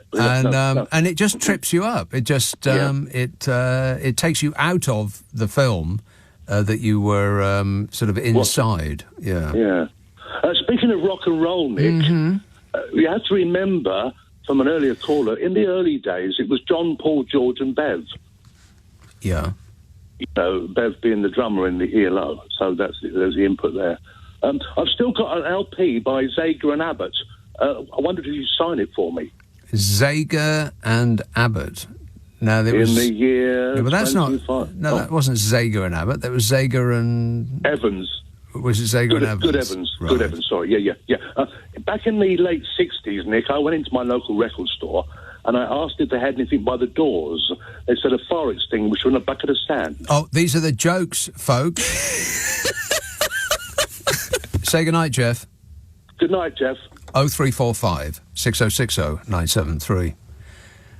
Julie says, evening, Nick. Due to hotels being needed for tourists and marquees needed for seasonal nuptials, Cruella will be putting people in advertising blimps above industrial estates. Yeah, would you put it past her? No. No. Anything for a bit of performative cruelty, eh, Cruella? She loves it. Sally says, Nick, are you sure that Doris hasn't resigned? She's gone really quiet. I wonder if she isn't just sitting in a side room, all decked out to celebrate her elevation to the House of Lords, like Miss Havisham, but everyone else is just carrying on with their lives, ignoring her. Yeah. That's probably exactly what is happening. Sutton, hello, Will. Hi, I'm absolutely wetting myself laughing tonight. It's brilliant, absolutely brilliant, Nick. I'm very sorry about that whole that moist incident. Well, I've got to tell you about something very, very funny. I'll try not to take too much of your time, but well, you haven't got too much of my time. 1 minute is what you've got. I'm a 60-year-old man. 60 years old. Yes. I look like Wayne Lineker. I've got a goatee beard, and I went to the cinema, having come back from Cyprus to see my sister for a 2-week holiday. Yes, and I went into the cinema tonight at 7:15 to see the film you've been mentioning tonight, both Barbie and Mission Impossible. I was going to see Mission Impossible, of course, and I was tanned head to foot. And I was wearing pink, so what? Literally, I look good in pink because I'm tanned. You see, I'm still in holiday mode. Right. So you can imagine, I've got in, I've booked my tickets online. I've literally picked up a packet of Rebels. I'm going to have a hot dog, like one of the big ones, with a load of sauce on it. Yeah, because no doubt you're very, very hungry and you can't stop eating for 2 hours doing a blooming film. Yeah. But the point is that I had my hands full with everything, and I was in the auditorium and I was looking around and I'm thinking, everybody's in pink, and I'm looking around and I'm waiting for someone to say something. Yeah. And this guy said to me, "You're going to see Barbie, are you?" And I went, "No, I'm going to see Mission Impossible. I've just come back off holiday. I'm still in holiday mode." Yeah. And I felt like the ground could have swallowed me up. It was so funny. And how was the film? The film was actually good, and the point where you said he jumped off the bike. Yeah. And he jumped off a cliff parachuted on a bike. Yeah. I looked at the footage on that on the film. Yeah. And it looks like it wasn't. Well, we'll never know. Sadly, because we're out of time. On your radio, on Global Player, and Play LBC. leading Britain's conversation. This is LBC.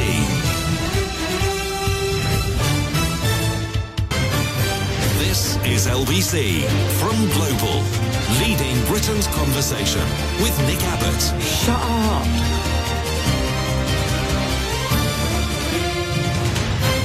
Hang about, Nick. Listen, now, what I'm trying to say to you is this, Nick, right? Joe tweets, Nick, you've always said just watch Labour manage to lose the next general election. Well, listening to many callers today on LBC, I can safely say that today was the beginning of the end to Labour winning the next general election. Between Starmer and Khan, they have lost numerous voters over ULEZ. Just watch the Tories ramp this up in the coming weeks and months. Get ready for another 5 years of Tory rule, says Joe, who is another one of these people missing the point that the ULEZ was not a Labour plan, it was a Tory plan insisted on by the Tories. How many times do you have to say it? Peter says, dry your eyes, lad, you lost, grow up and accept what was a democratic vote. Something clearly alien to you as you wanted the result overturned. Says Peter, you lost, get over it. Peter, the people that voted to leave the European Union the most lost the most. And it wasn't a democratic vote. It was a vote based on lies. It's as though we had a choice of two boxes, box A and box B. And the people who were running this contest said, in box A is £1 million in cash. In box B is a dead dog. Which box do you want? And we said, well, based on the information that you have given us, we'll take box A. Thanks very much. It's just that they were lying about the contents of box A. Box A does not contain £1 million. It is, in fact, full to the brim with anthrax. But because we had made the decision, we have to have box A. That's as much sense as it makes. Text from Keith says, Nick, in the highly unlikely event that the UK government want to increase voter turnout at elections, they would pass a law enabling them to impose a fine of £100 or more on those who would choose not to vote, wouldn't they? They could use that money to build those 40 hospitals. Any thoughts on that, Bodge? I can't comment on that. Not commenting on that. Blah, blah, blah, blah, blah. Hey, and that was the last of yesterday's mail. Now there's only today's to get through. How many pages? 12. Oh, God. It's taken me 2 hours to get through the 12 pages of text from last night. I am very bad at my job. Correct. 0345 6060 973. Plymouth. Hello, Julie. Hello, Nick. Morning to you. Hope you can hear me. Yes, I can. Go ahead.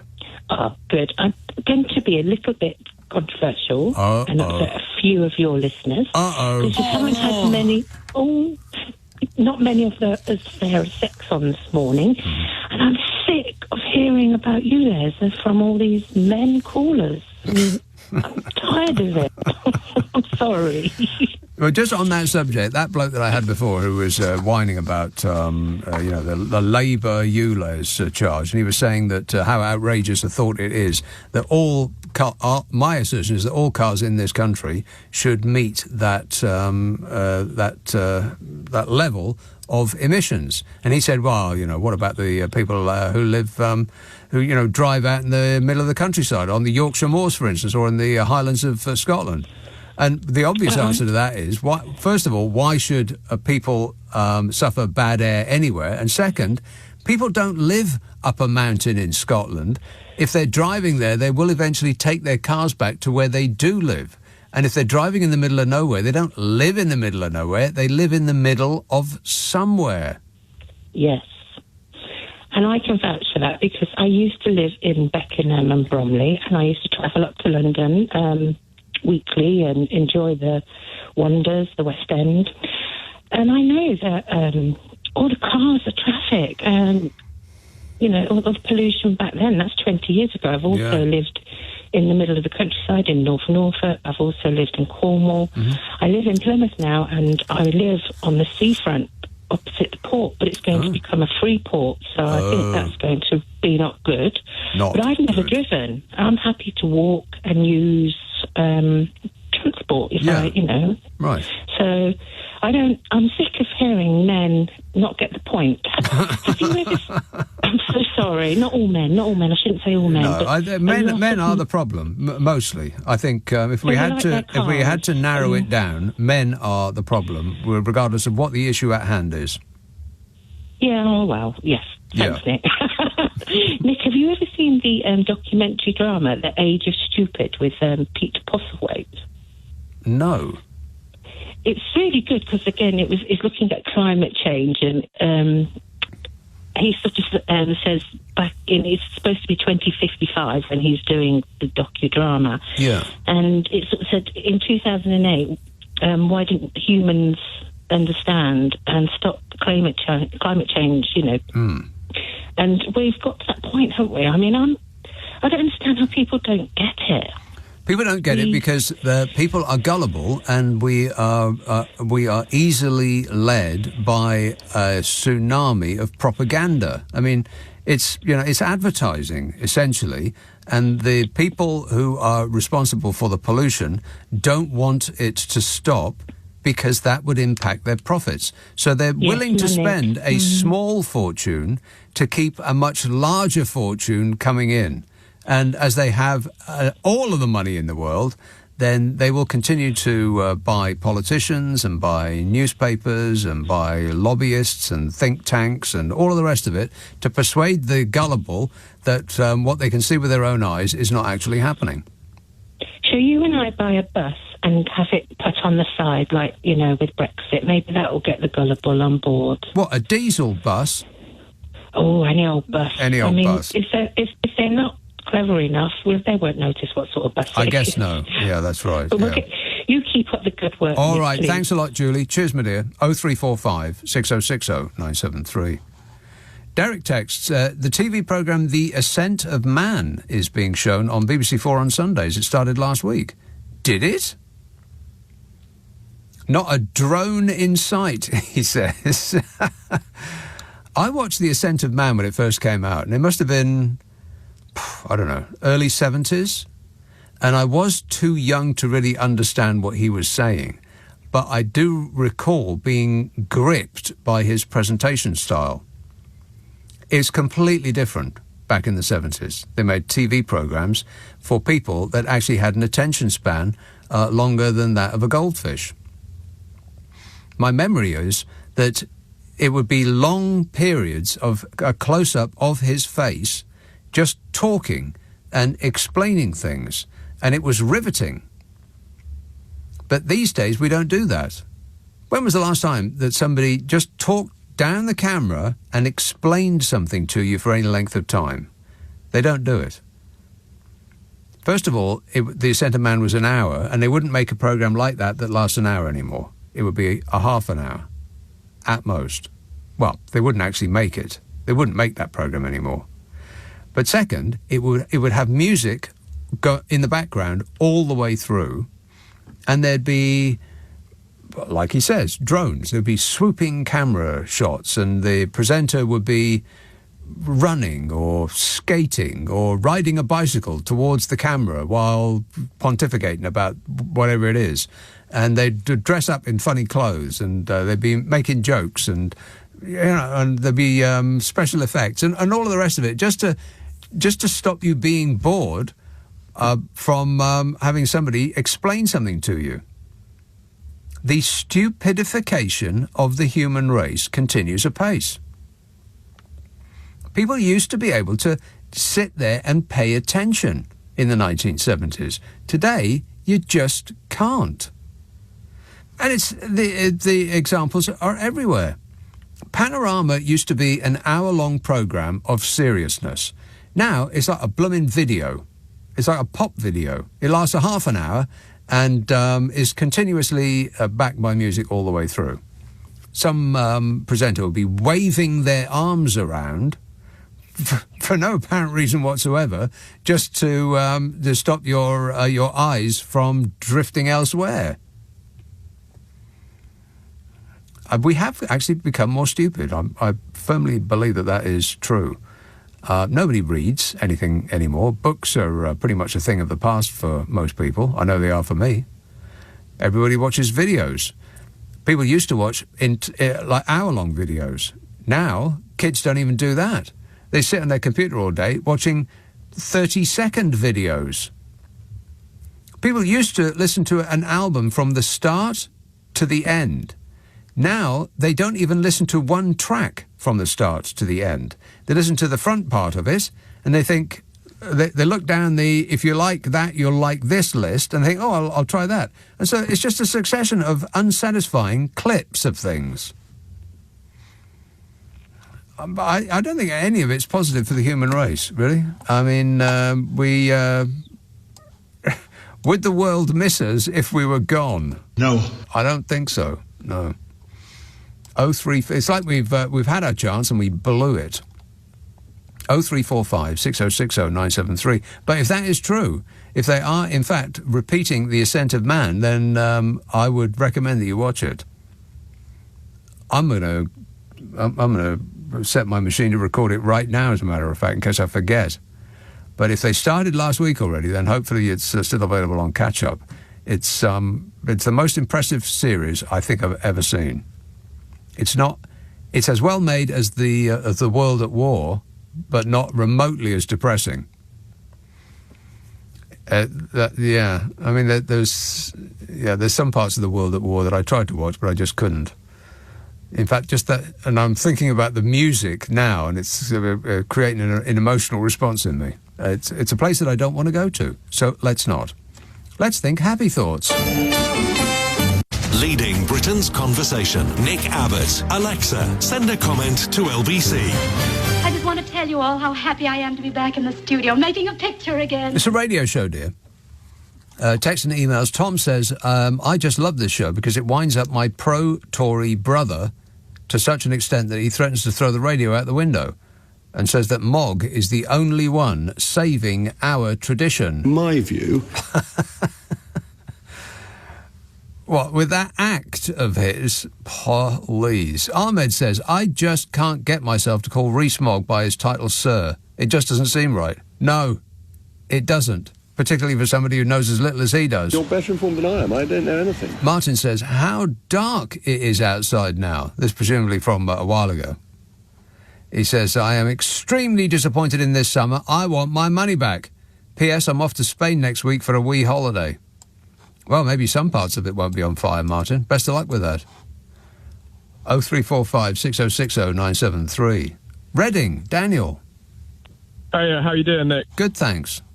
Great show as always. I just wanted to call in. It was going back to a previous call. You sort of seemed to ramble over various different types of scientific consensus, and I just wanted to say that I'm in consensus with you on this one, Nick. When 99% of scientists agree with something, that is consensus. Yeah. I mean, you'd have to be pretty self-assured and full of yourself to disagree with 99% of scientists. You would do. I mean, I hold a neuroscience degree myself, and I'm a very firm believer in something called the Dunning-Kruger effect. You may be familiar. Yeah. And I think it's become more evident in the years with these... done their own researchers. They seem to shout the loudest but know the least. And you speak to any respectable scientist, like the aforementioned Brian Cox, who will, be quite modest usually. The more that they tend to know, the more they admit they know less, if that makes sense. Yes. The people who know the least, who know a tiny bit of information, believe that tiny piece of information they have gleaned from wherever actually explains everything. But people who know a lot realise that there is so much more they don't know. Which is the frightening part, because the people who know the least think they know everything, whereas people who know more than them are smart enough to realise that they themselves don't. Absolutely. And I think one of the things, and if you look at the pandemic, for example, and all of the sort of done their own researchers amongst that, what it did is it created a humid environment for people that maybe... I don't want to put any elitist comments across it because of my own educational background. I think that there's various forms of being. Why not? If you are if you're an expert in playing the violin, then show us how elite you are in that skill. This thing that people should. That we want to fight against the elites is one of the most asinine arguments I've ever heard in my life. What, you want to be run by morons, then? Would that be better?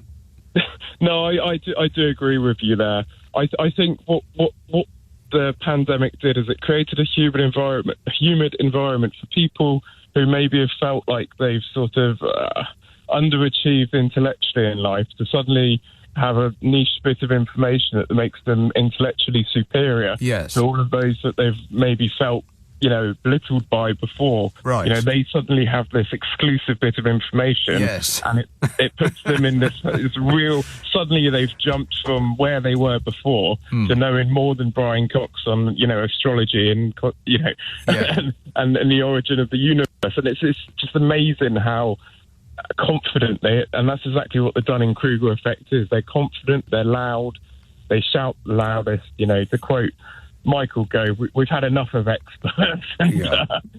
I think we've had enough of that expert. Calm down. Yeah, him. Yeah, he has delighted us enough. Yeah, he very much has. Yeah, but no, I mean it's it is a sad state of affairs to hear people still denying climate change when, half of Europe is on fire at the moment and half of Asia is.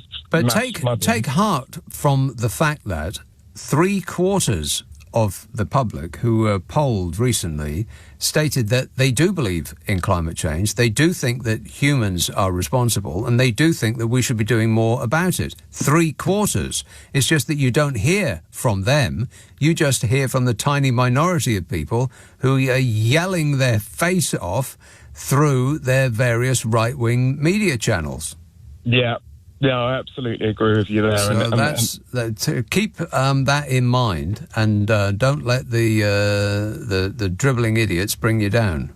I'll try my best, Nick. All right, thanks a lot, Daniel. 0345 6060 973. Text from Archie says, have you heard the Bob Dylan, Murder Most Foul? Is that the track that's like sort of 15 minutes long? I've heard a bit of it, if that is the case. Plus, have you heard a band called War on Drugs? Yes, I have. They were at Glastonbury, weren't they? I think I saw a bit of them. Text from Paul says, Nick, the Roger Waters reworking of Dark Side of the Moon is to be released on October the 6th. Groovy. Have you heard the single from it, Money? If so, what are your thoughts? I have not heard the single of Money from the reworking of Dark Side of the Moon. I haven't heard any of it, actually.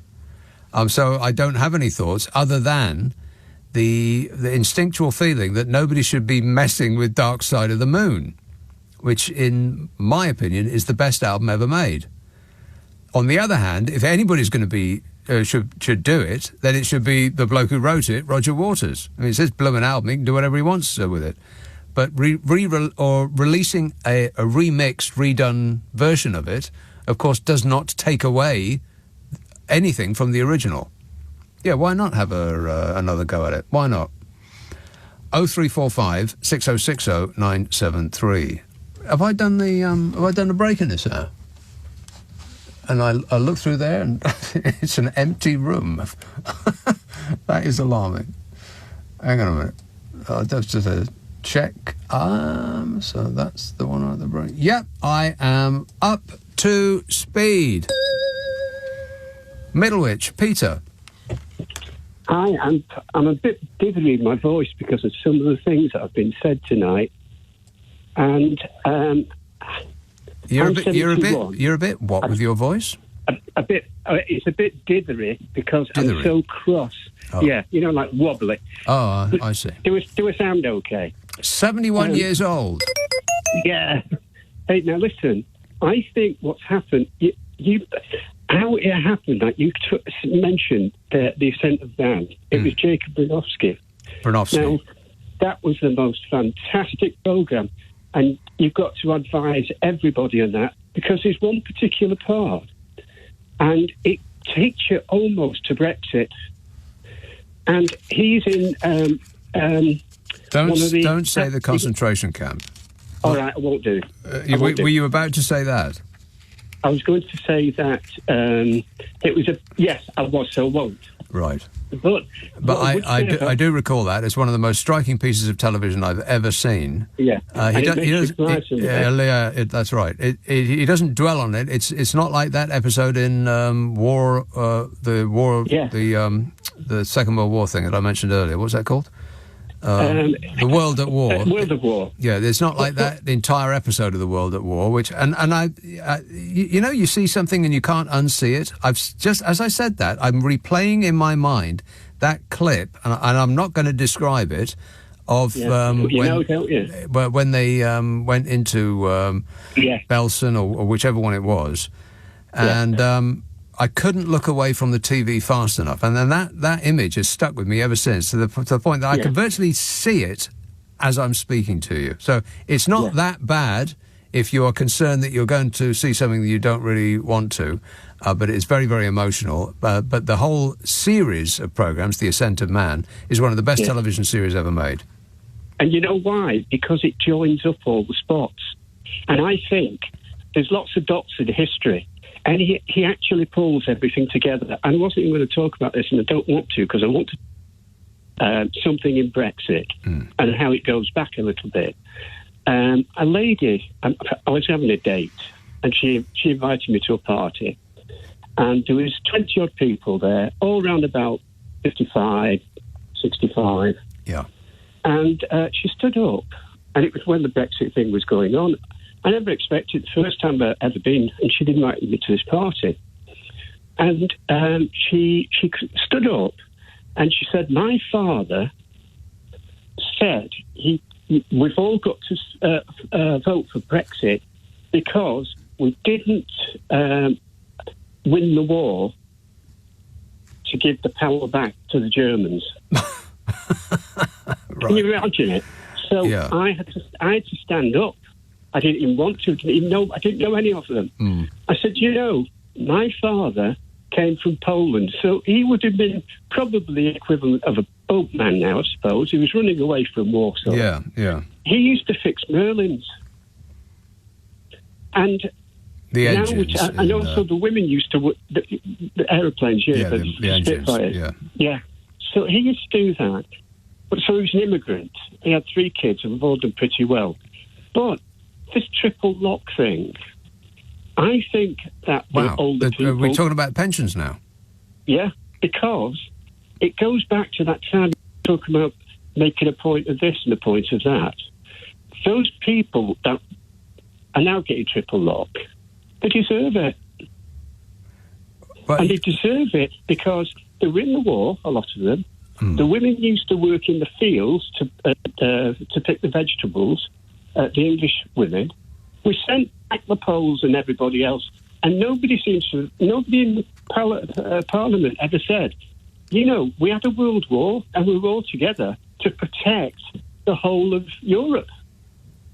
Right, you're kind of all over the map, Peter. I don't really know where you're going with this. Suddenly we were talking about pensions. If you want me to have an opinion about that, then my opinion is that we have some of the lowest state pensions in the whole of Europe. So whatever the pensioners get, they certainly should be able to hang on to. And if that necessitates triple lock, then so be it.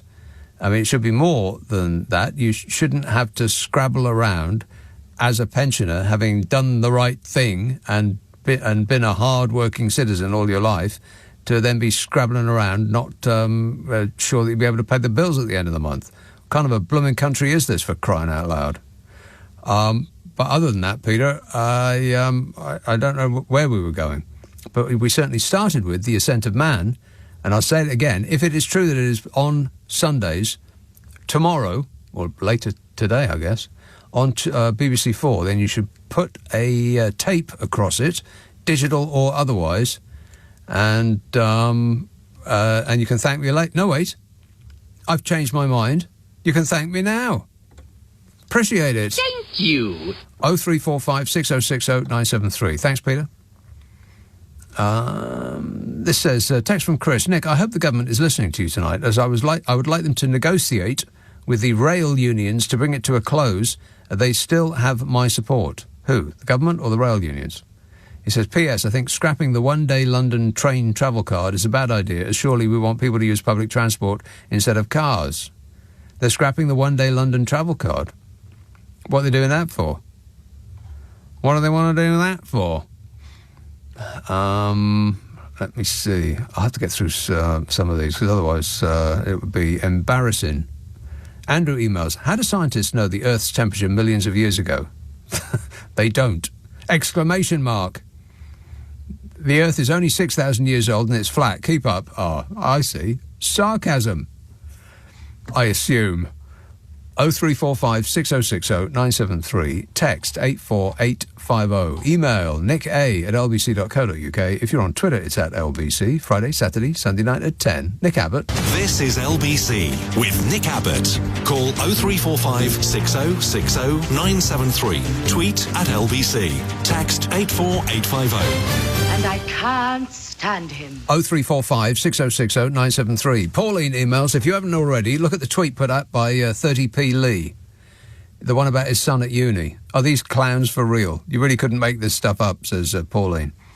Yeah, that seemed to light up Twitter today. So much so that I had to actually tweet about it. I was forced into it. So many people who I follow and I guess respect retweeted this clip of him on his stupid show going on about, my son came back from university and he said, Dad, I've got something terrible I've got to tell you. I want to share something with you, Dad. And I put my hand on his arm and I said, well, you're my son and I love you. You can tell me anything you like. It was a joke. So many people retweeted that and said, look at this chump, can you believe it? Because the punchline was, he was leading you along the line of his son was going to tell him he was gay, right? That was the setup. But then the switch at the end was that he said, he didn't say, Dad, I'm gay. He said, Dad, I'm a vegetarian. Cue guffaws all around. It was a joke, but so many people took it as being serious. I guess that if you have a history of being run by clowns, yeah. Wait a minute. Then you expect everything to be a joke, and if everything is a joke, then nothing is a joke. But I had to retweet that because so many people in my timeline were tweeting that thing saying, look at this bloke, he's all upset because his son's a vegetarian. What a clown.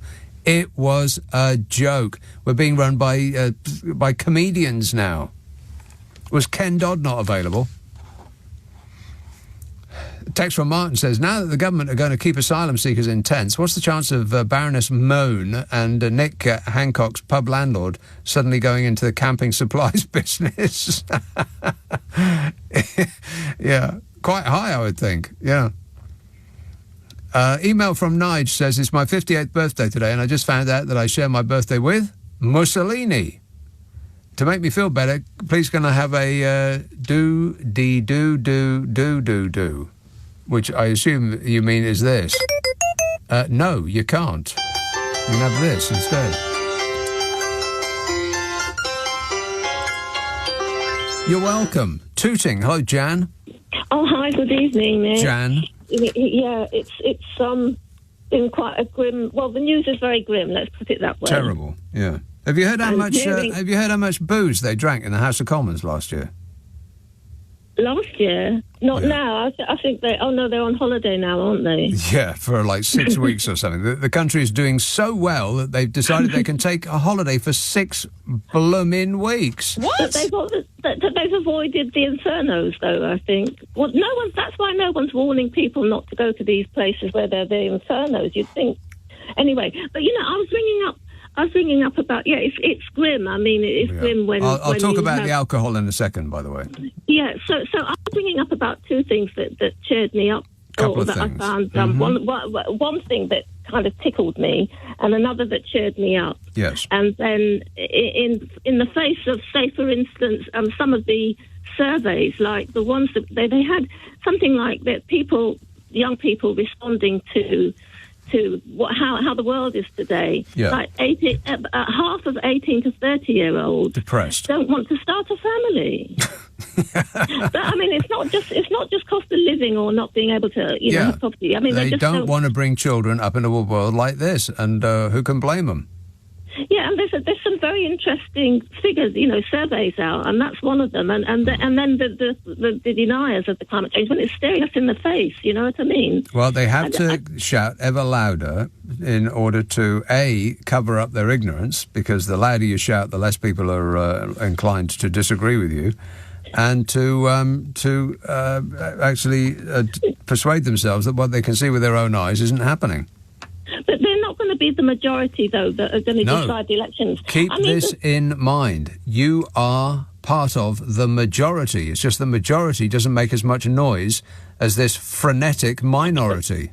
But you know what? They say there's millions who see it, take the climate change as a serious global threat, and especially with what's going on now with those infernos. 75% of the people in this country believe that climate change is happening and that humans are the cause, and that something more should be done than is being done at the moment. 75%. Yeah, that's great, isn't it? Because I think the nature groups who are saying that if the politicians are going to make climate change and green measures use it like a political football, then they're going to step up. They'll plan mass action, perhaps also already with some of the other groups. That is the Tories' plan, to make being concerned for others and the planet an issue of being woke. That is their plan, isn't it? And it is. It is, but it only appeals to a certain element. 65 plus blokes. That's what they're going for, because they know that 65 plus blokes are more likely than any other demographic to vote, and they all vote Tory. Let me correct that, because I'm going to get some furious ones on the phone. Not all, but the vast majority. It's the only demographic, the only age group that votes overwhelmingly Tory rather than Labour. Interestingly, every other age group at the last election voted more Labour than Tory. When you get to 65 plus, that flips. I'm of the older age group. I'm not that old, but I am of your age group that you accuse of voting Tory. Yeah. Tory, and I've never ever voted Tory. I've always supported Labour, but now I'm really worried about what's going on. There's just, I don't know. Don't let it overwhelm you. Remember I had something uplifting to say. Remember that you are in the majority. It's just that the minority shouts louder. Doesn't make them more numerous. Just makes them louder. That's all. But Nick, I had two things that cheered me up this week. Yeah. Is that for instance, that one of them, I'll come back to the one that has had. Well, you really are bedding in on this show, aren't you, Jan? No. Look. I thought it was great this week. Yes. There was some pioneering green initiative at Marylebone Station. They're running the trains on vegetable oil. Okay. That's a pioneering thing, like the first thing in this country. So it gives some hope that but there again, it's still oil, though. Diesel. It's still oil. Yeah, it's oil. What do they call it? They call it. Oh, it's oil. I had something on it. kind of yeah. Anyway, they're running trains on vegetable oil. On vegetable oil. Okay, great. They did it on Marylebone trains. Okay. Hydro treated vegetable oil. All right. HVO. That's super. What else? What else have you got?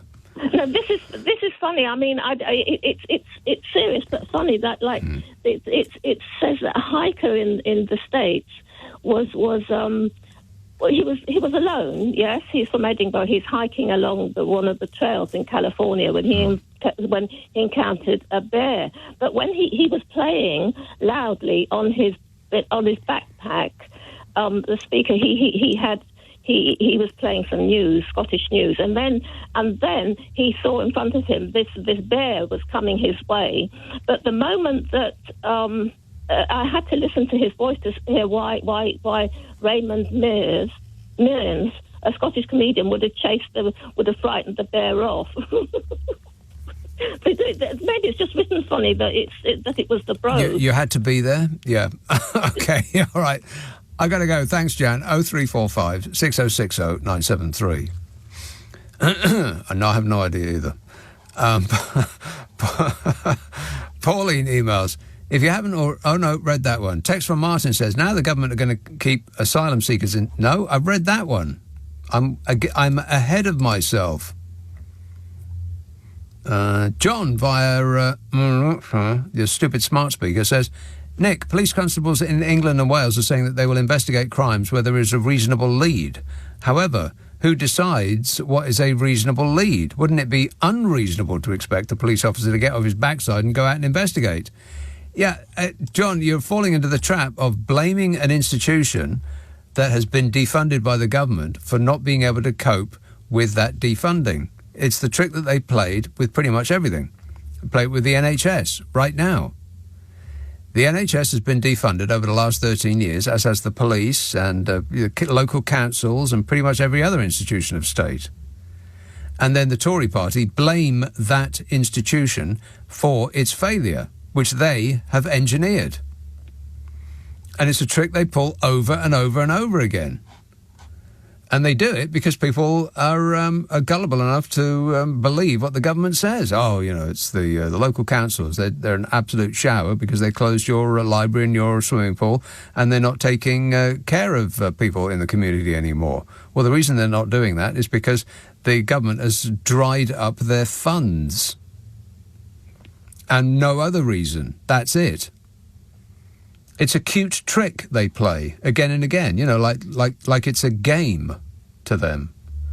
Colchester. Hello, Judy. Hello. Judy. Hello, Nick. A few calls ago, you had a gentleman remarked, I think by text or whatever, that it was very dark outside. Yeah. Well, I have to say it's not dark where I am because I'm lucky enough to live in the country, and as I look out of my bedroom window, it looks like the Martians have landed because the combine harvesters are hard at work getting in the crop. Oh, really? Yeah. At night? Oh, yeah, they always do it at night, yeah. Why is that?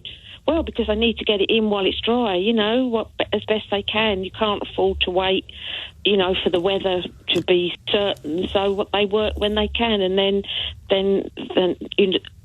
once they've got it in, then they've got like big houses, big dry houses where you can hear the whir of them drying it. And there's a beautiful moon up in the sky, and it's a different world. Well, it sounds like some sort of alien landscape you're looking at. Well, I did. I mean, I could hear it. You can hear the whir of the combines, but but they all, not every farmer has a combine harvester because they're too expensive. They go round to all the different farms, so some farmers get their crops in earlier than others. But oh, you mean the owner of the combine harvester rents himself out like a cheap prostitute? I think there might be many a farmer here might disagree with that. But yeah, I reckon there would be. Yeah. But no, it's we are trying to fight to not lose all our fields and what have you around here, obviously, because there are lots of new bills going up. But well, wouldn't it be nice to be able to rely on our own farming community to feed more of the population, rather than relying on, to such an extent, on foreign food. Well, it would, and I mean, we've got lots of allotment sites around here.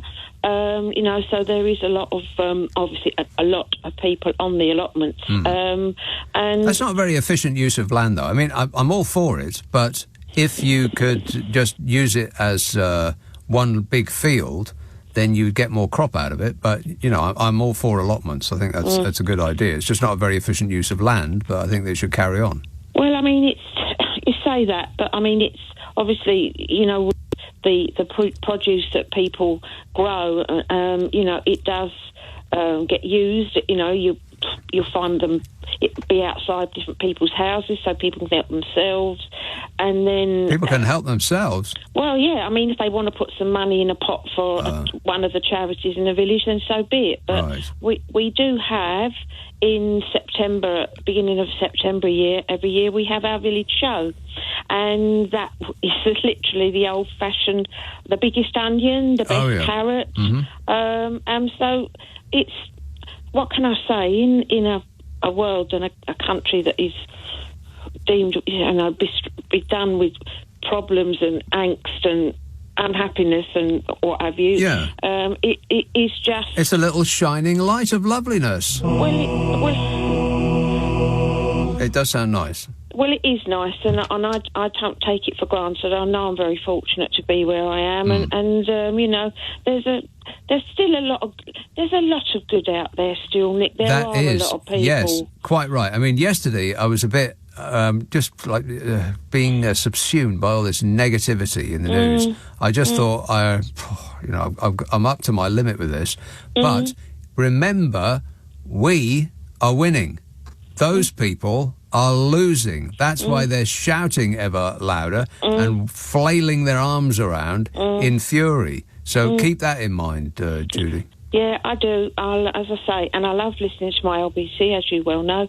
And I wish you good night and hope you have a nice sleep when you get in. Lovely. Thanks, Judy. 0345 6060 973. I do want to talk about the amount of alcohol that MPs have got through.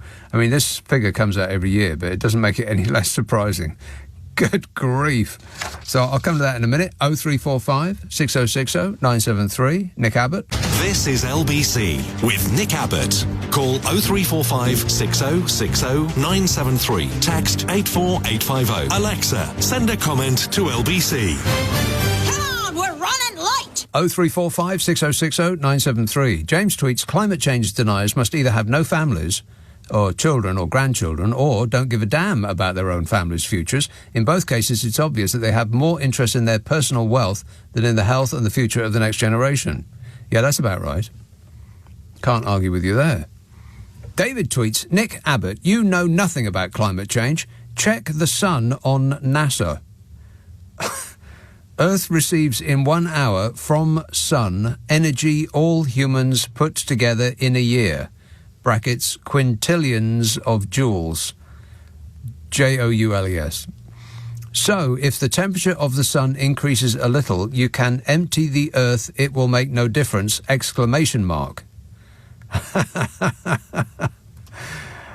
You're an idiot, Dave, and I mean that in a nice way. I'm just trying to be helpful. It's another one of these people who has done his own research. Oh, no. Who thinks that because he has learnt one fact that he now knows everything about the subject. Like a person who reads the back of an aspirin packet and, armed with that information, will then argue the toss with a brain surgeon. Because having read the back of an aspirin packet, they are now a medical expert. It's painful, David. It really is. Malcolm, Bodmin. Bodmin, come on, get it right. Bodmin. I have a question for you. Yeah. You're well schooled on the Conservative strategy for winning elections. And I want to ask you, what do you think will be in their next manifesto? The Tories? Because leading up to elections, it's a happy, jolly time. Jeremy Corbyn, the nation, was going to have billions spent on it. David Cameron and various things, the gay marriage policy, various other major issues, and societal change. So what do you think the Tories will have in next year's manifesto? Well, that's an interesting question, because they won't be able to have the "we'll cut inflation by half" because he's already got that, and whether or not it happens is irrelevant to anything that Rishi Sunak, does. It either is going to come down or it isn't. The government isn't going to effect a change in that regard. So I think it will be. It'll be the stop the boats thing. The country's priority is to stop the boats. That will remain, because they won't want to fix that before the next general election. They will want that problem, as they describe it, to continue, if not get worse. And I think that they will also still be in dispute with the rail workers, because they don't want to fix that either. They want, lefty unions and, media and trade union barons and all this stuff that they come out with. So they won't want to fix that either, in order for it to be a scab that they can pick at and make their fans angry. So I reckon it'll be the boats, it'll be the lefty union barons. They'll still be picking a fight with judges, who will also be lefty, but also enemies of the people, and of course the woke thing and the trans issues. That will be it. That is their plan for the next general election. And if you aren't feeling a little sadness about that, then I really can't help you. Can I add to that? Yeah. We're going to take back control of our hotels. Because we're going to put the people in marquees. They've called them marquees rather than tents. So we're going to take back control of our hotels.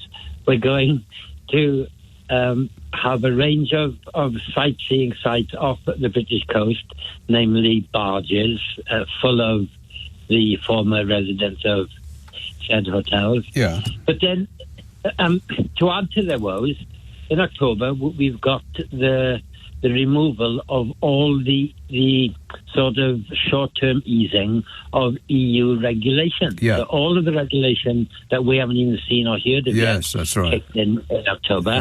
And also, there's going to be empty shelves in your deli. In fact, your local deli is going to close because it won't be able to either stock its shelves or afford the goods or cope with all the massive amount of red tape that they haven't even seen yet. It's about to get much worse.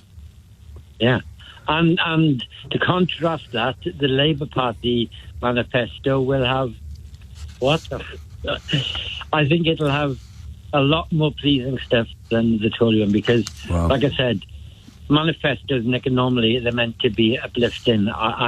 I'm not looking forward to the Tory one this time. No, it's going to be so negative. This coming general election, the campaign is going to be the most American-style negative campaign that we will have ever seen in this country. Yeah. But I got a really strong feeling that if Labour were to go with the ULEZ and remove the calibre of candidate they had in Uxbridge, keep them out of the anti-environmental stuff, then I think Labour will sweep it, because the people want what I think Sadiq Khan is doing. They want it in large numbers. Yeah, they do. It's overwhelmingly popular in the area that is already in place, and people would quite like to breathe clean air, for crying out loud. Malcolm, I've got to go because I want to talk about this, but thanks for that. MPs and their staff. This is alcohol. Do you like alcohol? Yes. Well, they do.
MPs downed £500,000 worth of subsidised alcohol last year. What?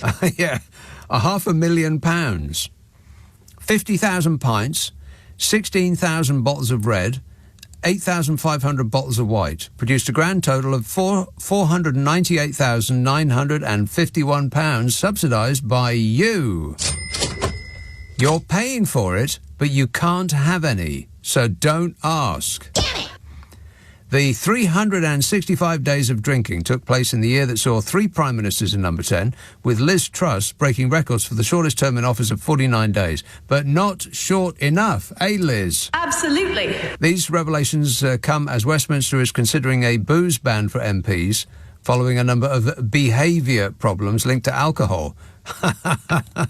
Yeah, they're considering a booze ban. Let's guess what the outcome is going to be of that consideration. It's going to be... No. No way are they going to have a booze ban. Are they kidding? They're going to have a consideration. Yeah, they'll think about it over a couple of martinis, a bottle of champagne, and a magnum of Burgundy. Booze. Our elected leaders, while in their place of work, drank 7,500 pints of Carlsberg, 6,000 pints of Stella, and 4,300 pints of Guinness. No wonder Mr. Blobby was in such good shape. Yeah. Wait a minute. They also chewed through 2,800 bottles of champagne and 19 orders of Coke and Malibu. 19 orders of Coke and Malibu. I mean, that's such a naff drink. It's got to be Nadine. Was that you, Nads?